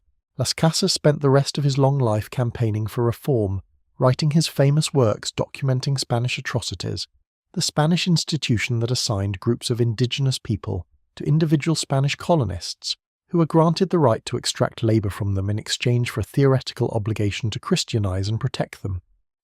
In practice, the encomienda was a system of slavery in all but name. The Taino were forced to work in gold mines, on Spanish farms, and in domestic service under conditions so brutal that they died in enormous numbers from overwork, malnutrition, and exposure to diseases against which they had no defence. Las Casas described scenes that are difficult to read even 5 centuries later. He wrote about Spanish overseers who worked Taino miners until they dropped dead from exhaustion, about mothers so malnourished from forced labour that they could not produce milk and their infants starved, about entire communities that chose collective suicide rather than continue living under Spanish rule, drinking poison made from the bitter manioc root that their ancestors had learned to process into food, but that, unprocessed, was deadly. He wrote about a Taino cacique named Hatue, who fled from Hispaniola to Cuba to warn the people there about the Spanish. When the Spanish caught him and sentenced him to be burned alive, they offered him the chance to convert to Christianity so that his soul might go to heaven. Hatue asked if there were Spanish people in heaven. When told that there were, he said he would rather go to hell. The demographic collapse of the Taino was so swift and so complete that the Spanish, having destroyed the labour force they depended on, were forced to import enslaved Africans to replace them, beginning the transatlantic slave trade that would shape the history of the Caribbean and the Americas for centuries to come. The destruction of the Taino led directly to the enslavement of millions of Africans, one catastrophe feeding another in a chain of human suffering that stretched across oceans and across centuries. 200, from a minimum of 250,000 to 200 in 50 years. The cause was not primarily warfare, although the Spanish certainly waged brutal campaigns against the Taino. The primary cause was disease, compounded by the forced labour systems that the Spanish imposed, which weakened already sick populations and prevented communities from maintaining the agricultural practices that had sustained them for centuries. In central Mexico, the Aztec heartland, the pre-contact population is estimated at approximately 25 million people. By 1600, a little over a century after contact, the population had fallen to approximately 1 million, a decline of roughly 96%.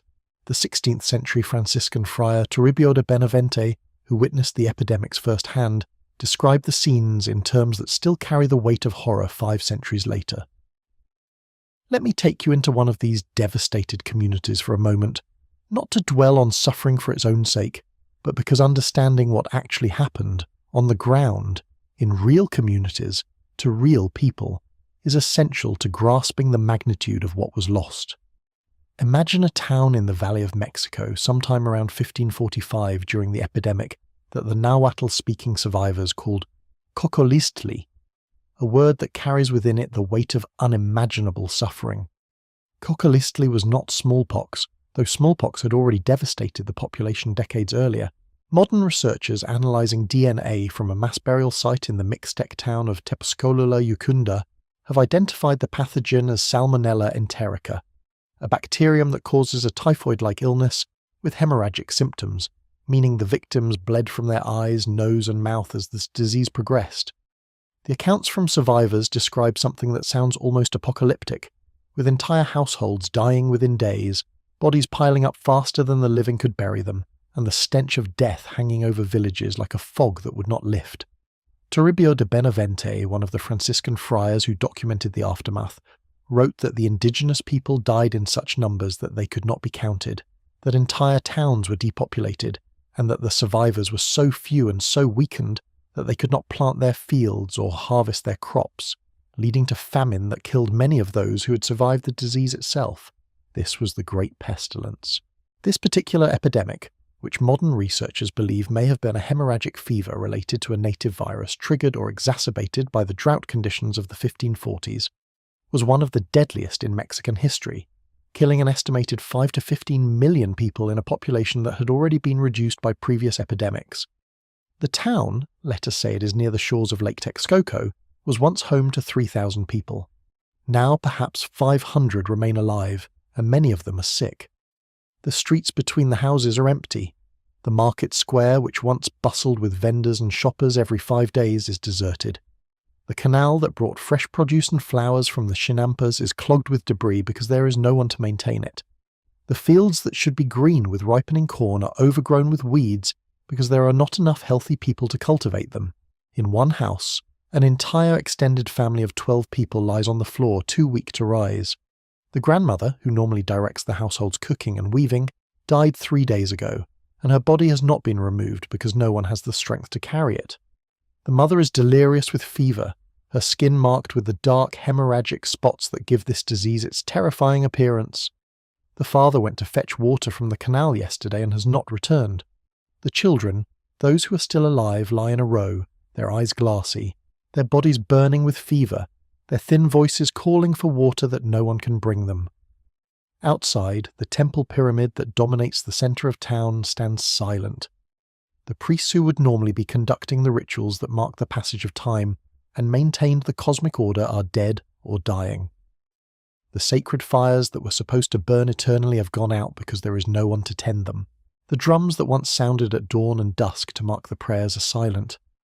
The astronomical observations that had been maintained continuously for generations, the meticulous tracking of Venus and the sun and the moon and the stars, have been interrupted for the first time in living memory.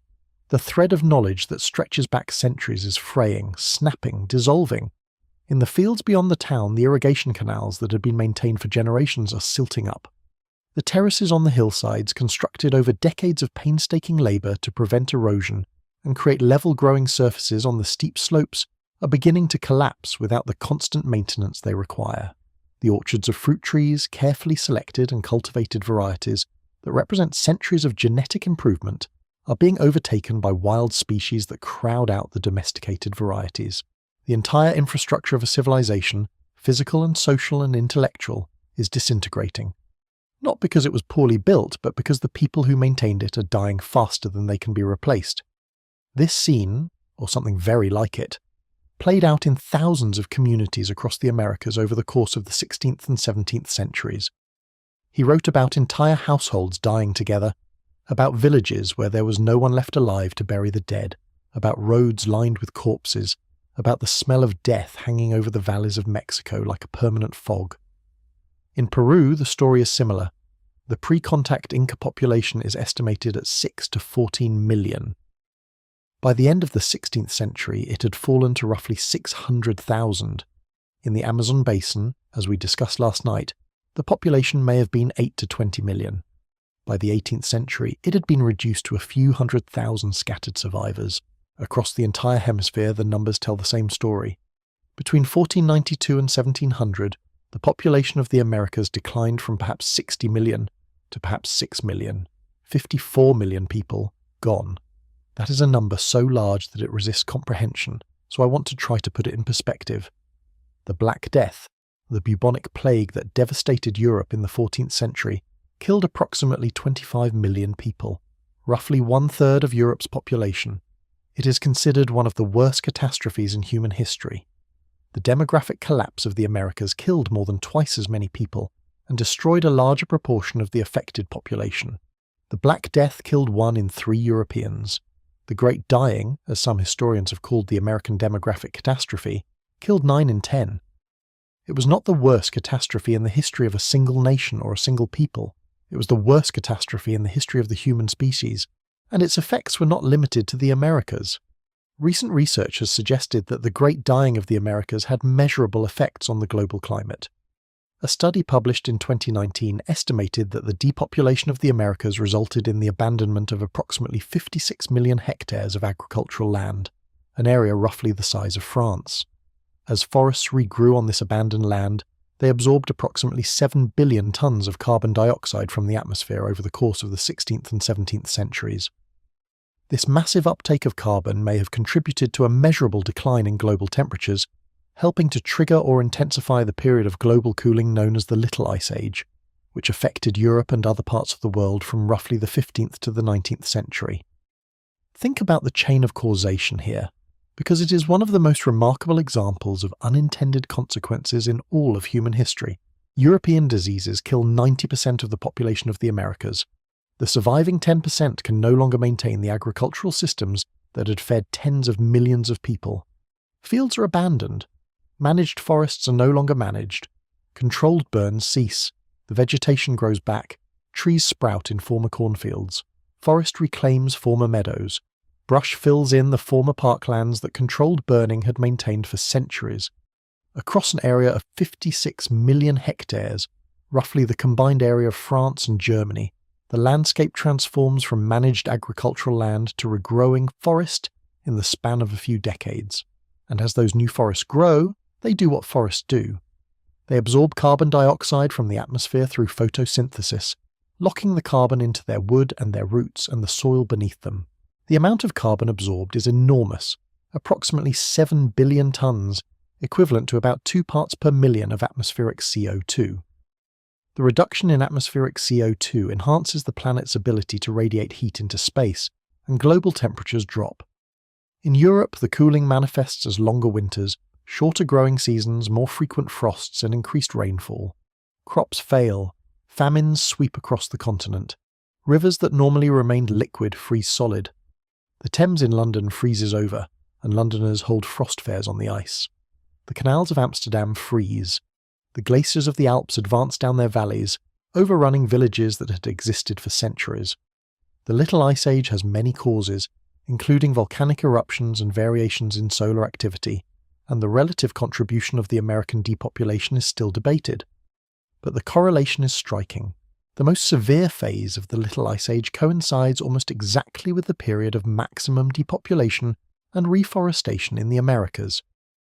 The indigenous peoples of the Americas were not just managing their local environments, they were, through the aggregate effect of their land management practices, influencing the composition of the global atmosphere and the climate of the entire planet.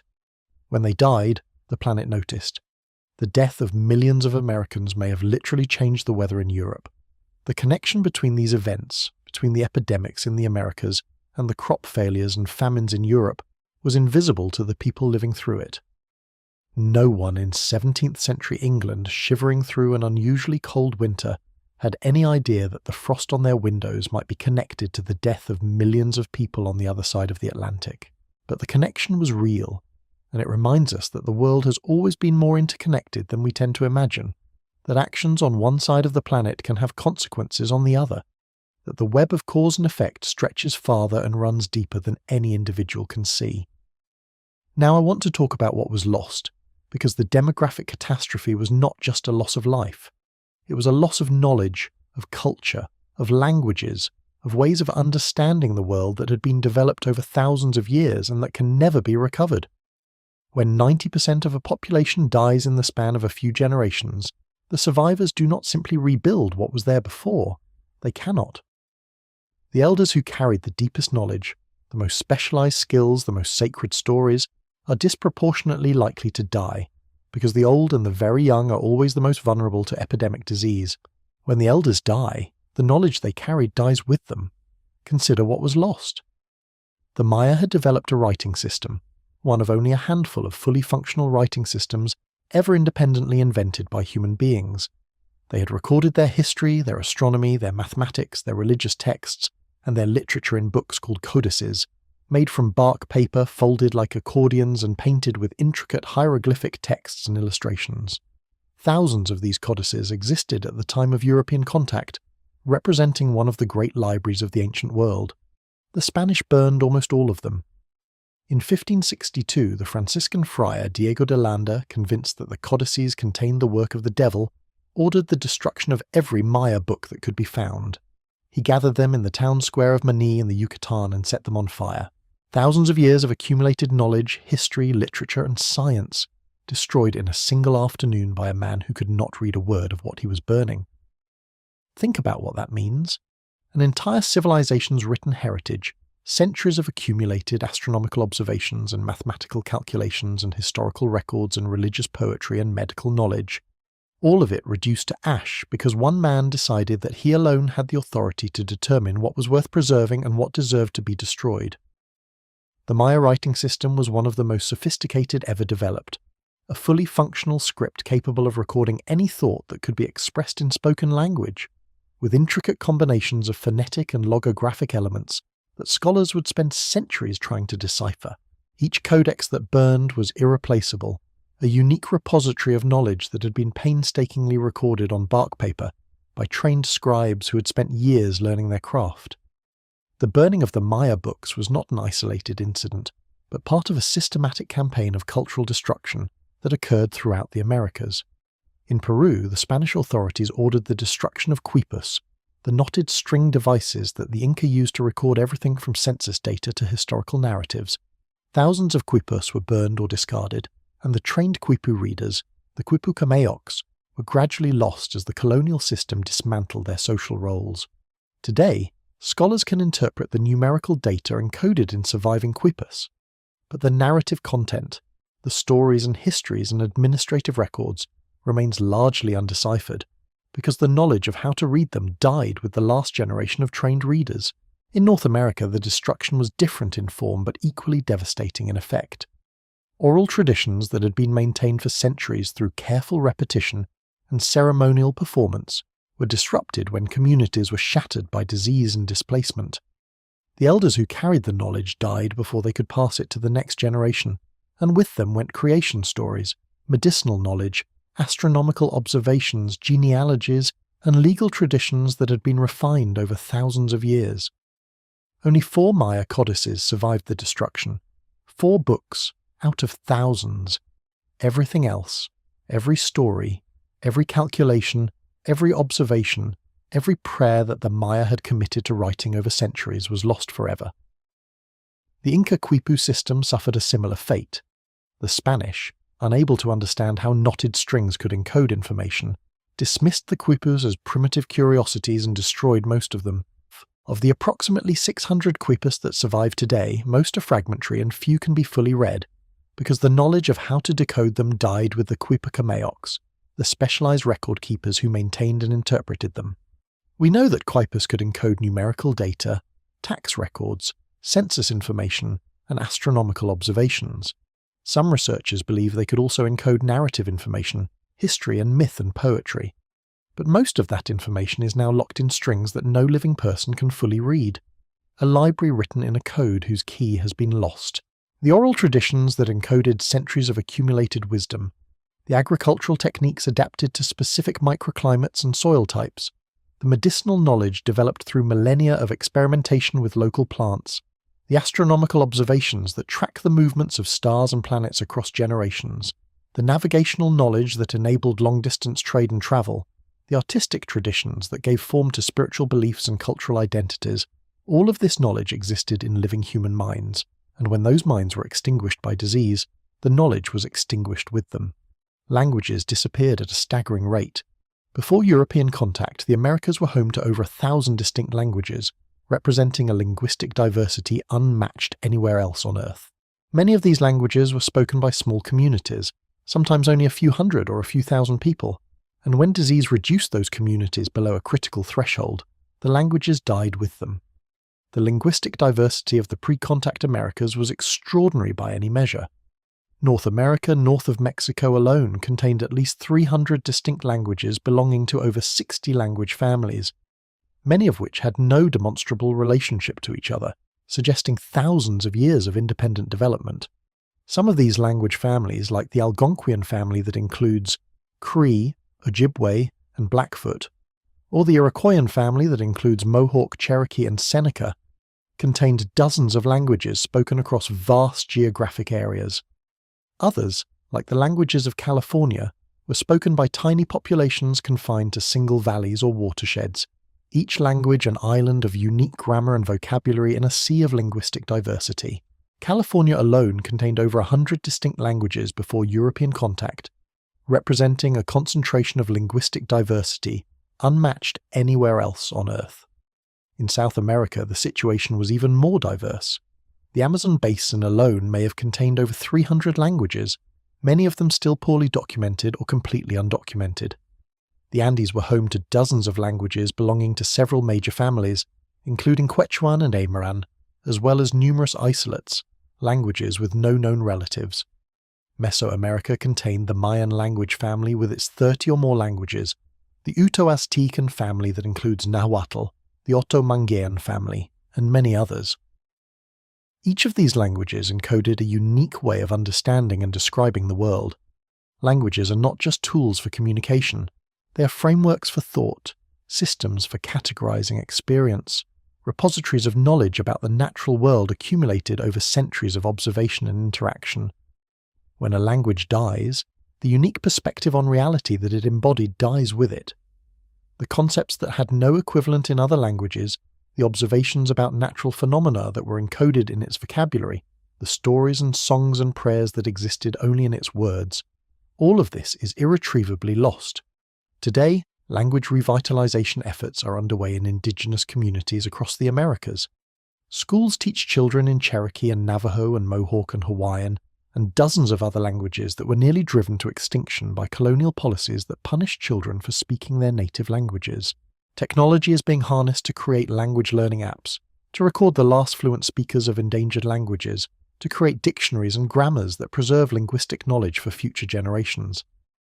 The race against time is desperate, because many of these languages now have only a handful of elderly speakers, and when those speakers die, the language dies with them unless recordings and teaching materials have been created to keep it alive.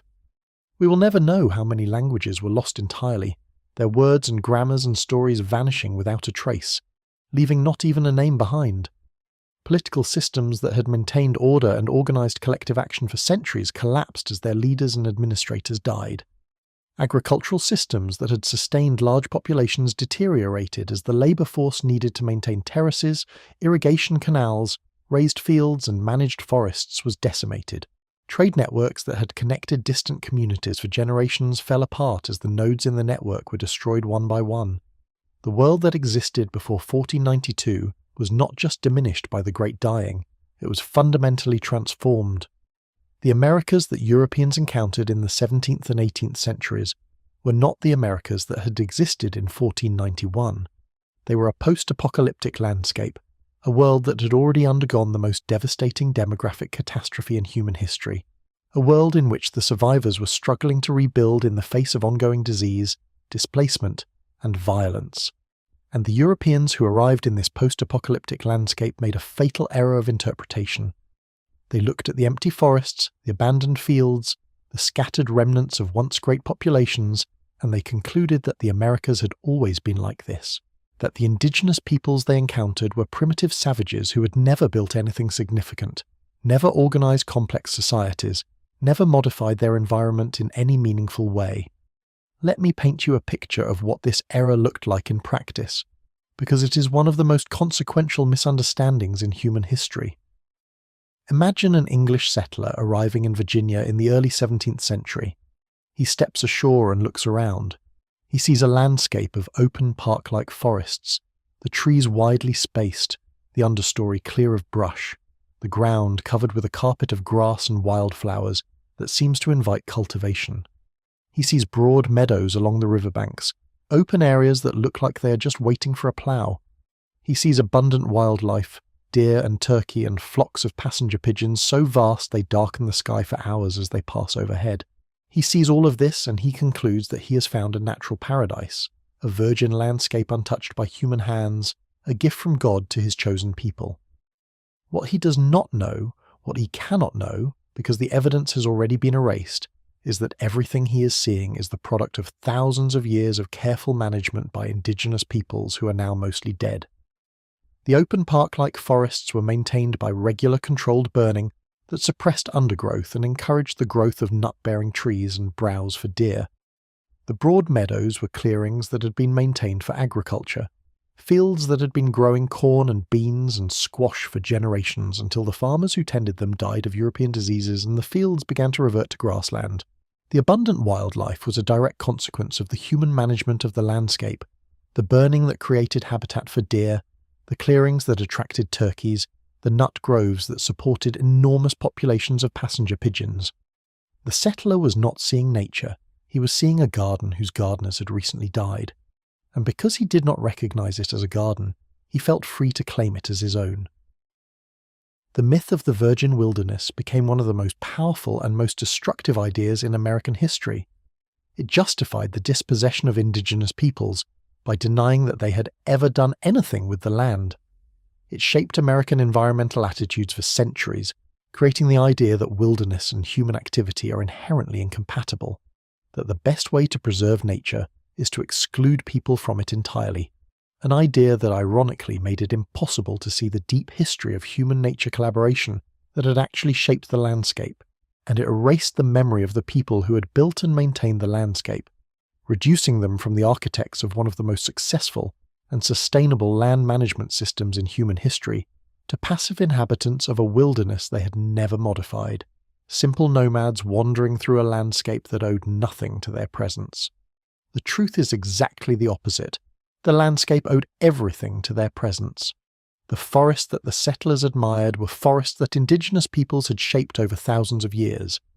The abundant wildlife that the settlers hunted were populations that indigenous management had maintained and encouraged. The fertile soils that the settlers farmed were soils that indigenous agriculture had built and enriched.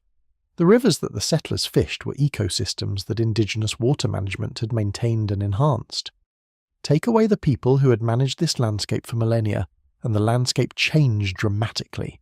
Without controlled burning, the open park-like forest became dense and tangled, choked with undergrowth, prone to the catastrophic wildfires that plague North American forests today. Without agricultural clearings, the meadows were invaded by trees and shrubs, and within a generation were indistinguishable from the surrounding forest. Without human management of wildlife populations, the ecological balances that had maintained abundant game began to shift in unpredictable ways. The virgin wilderness that European settlers claimed to have discovered was actually a recently abandoned landscape in the process of rewilding, a landscape whose ecological equilibrium had been disrupted by the sudden removal of its most important keystone species, human beings. This error of interpretation became the foundation of the colonial project. It justified the seizure of indigenous lands on the grounds that the land was unoccupied, that no one was using it, that it was terra nullius, empty land, available for the taking.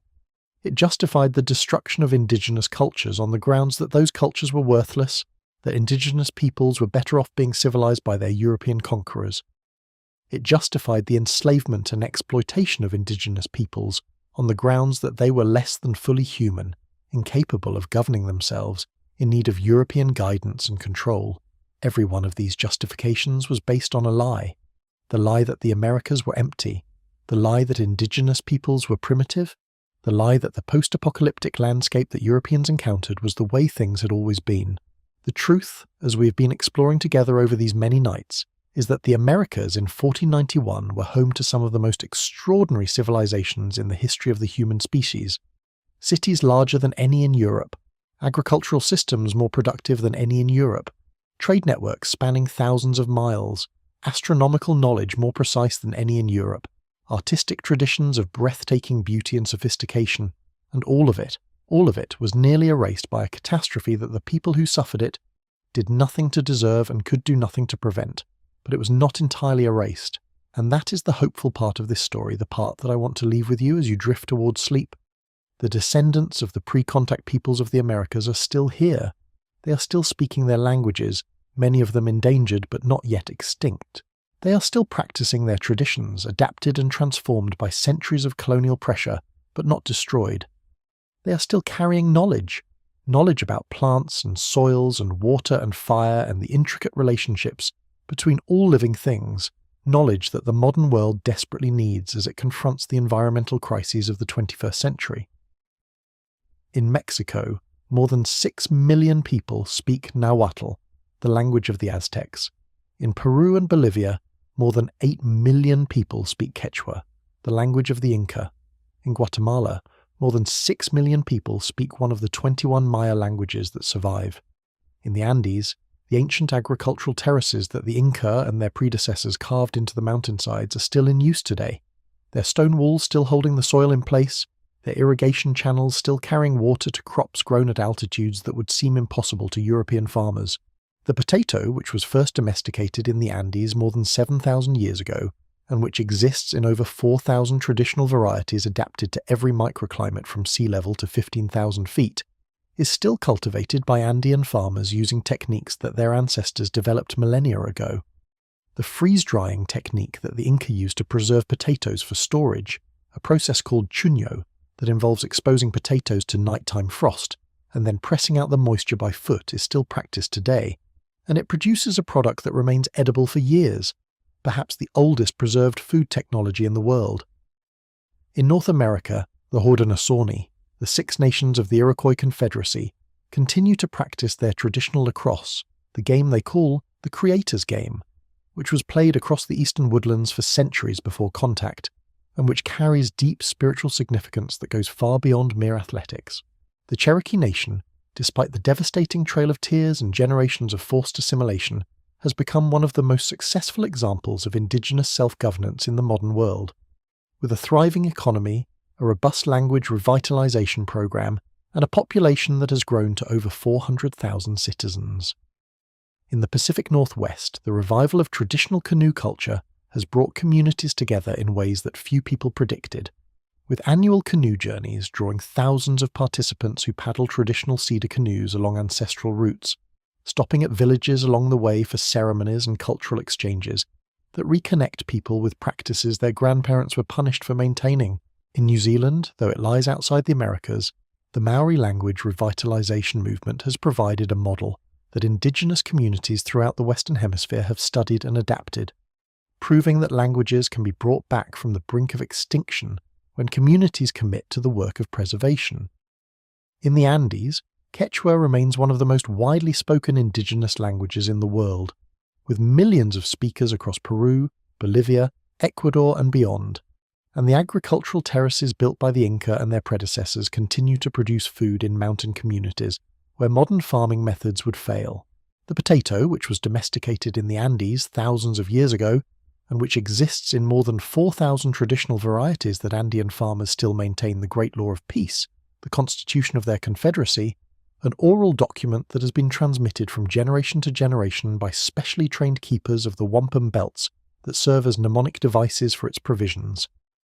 The Great Law established a democratic system of government with checks and balances, representative assemblies, and protections for individual rights that some scholars believe influenced the framers of the United States Constitution. Benjamin Franklin, who observed the Haudenosaunee system firsthand, explicitly cited it as a model for colonial cooperation.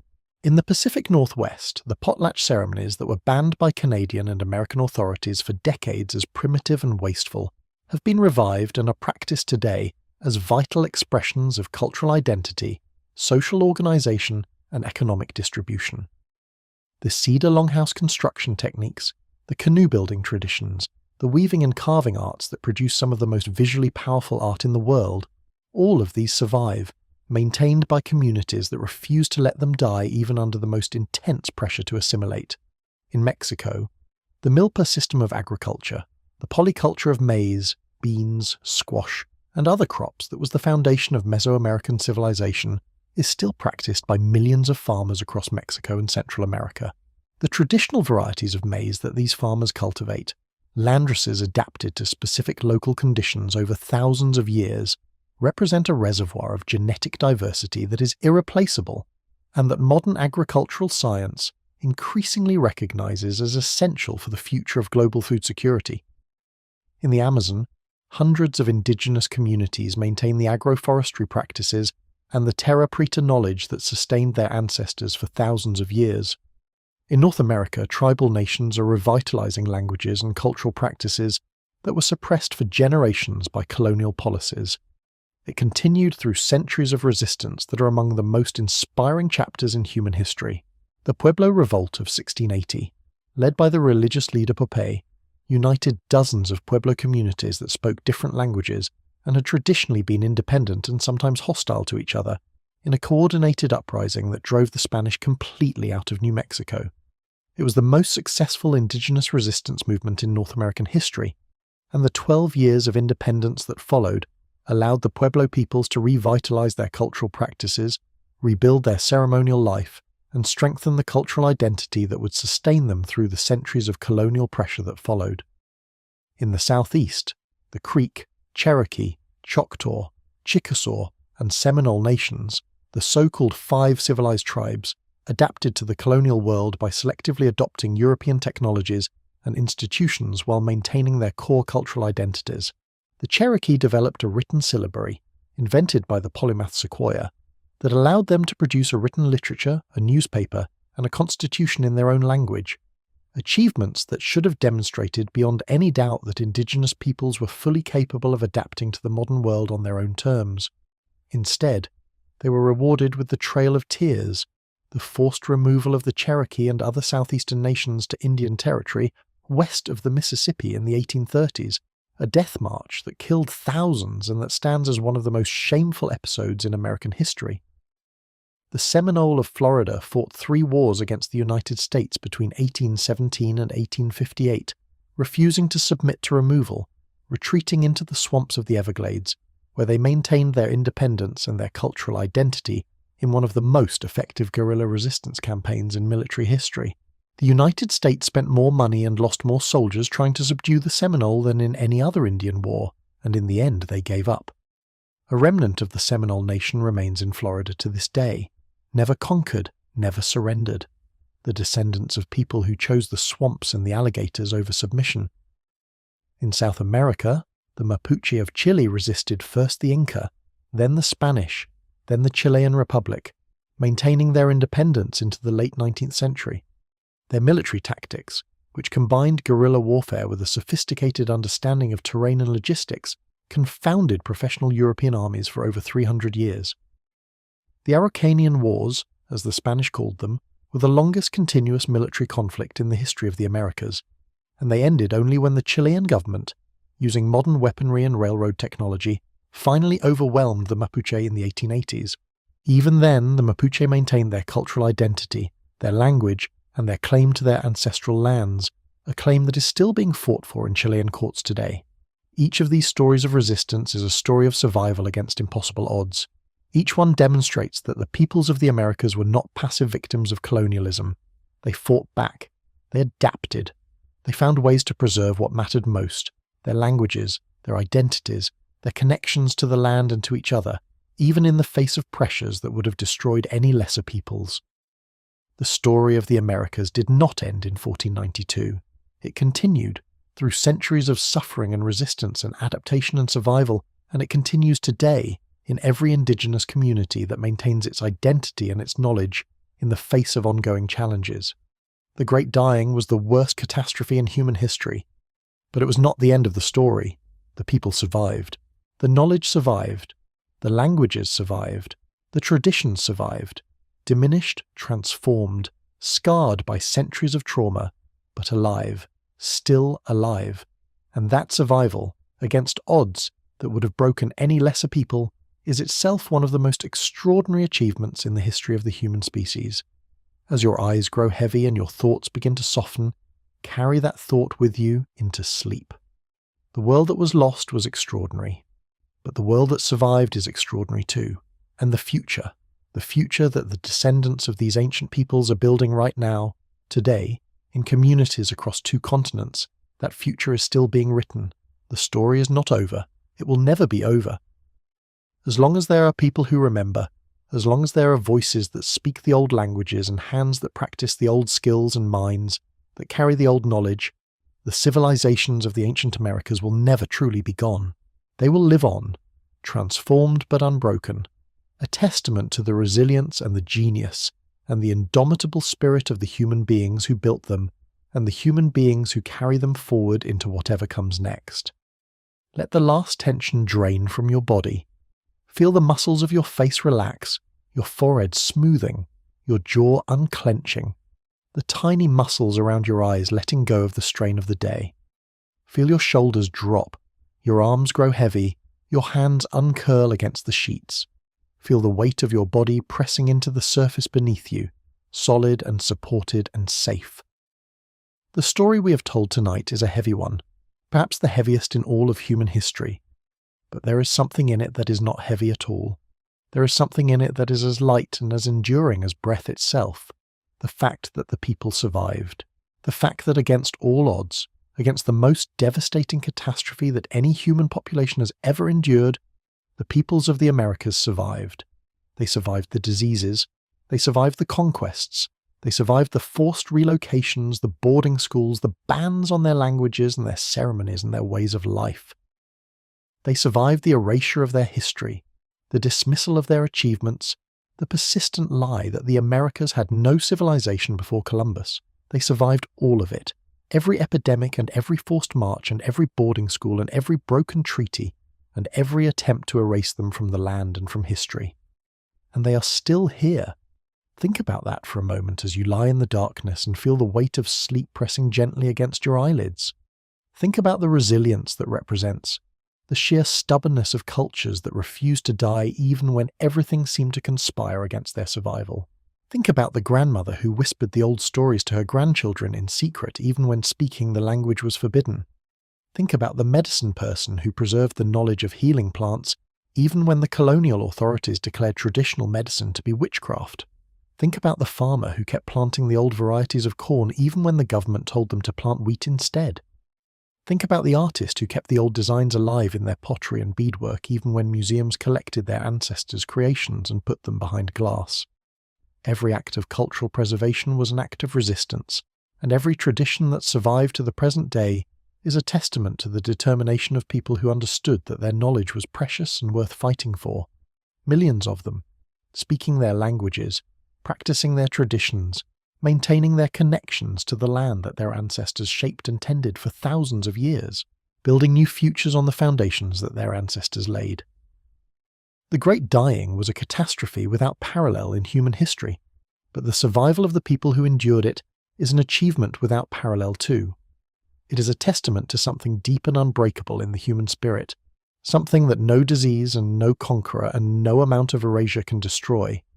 The capacity to remember, the capacity to endure, the capacity to carry the knowledge and the identity and the love of 1,000 generations forward into the future, no matter what the world throws at you.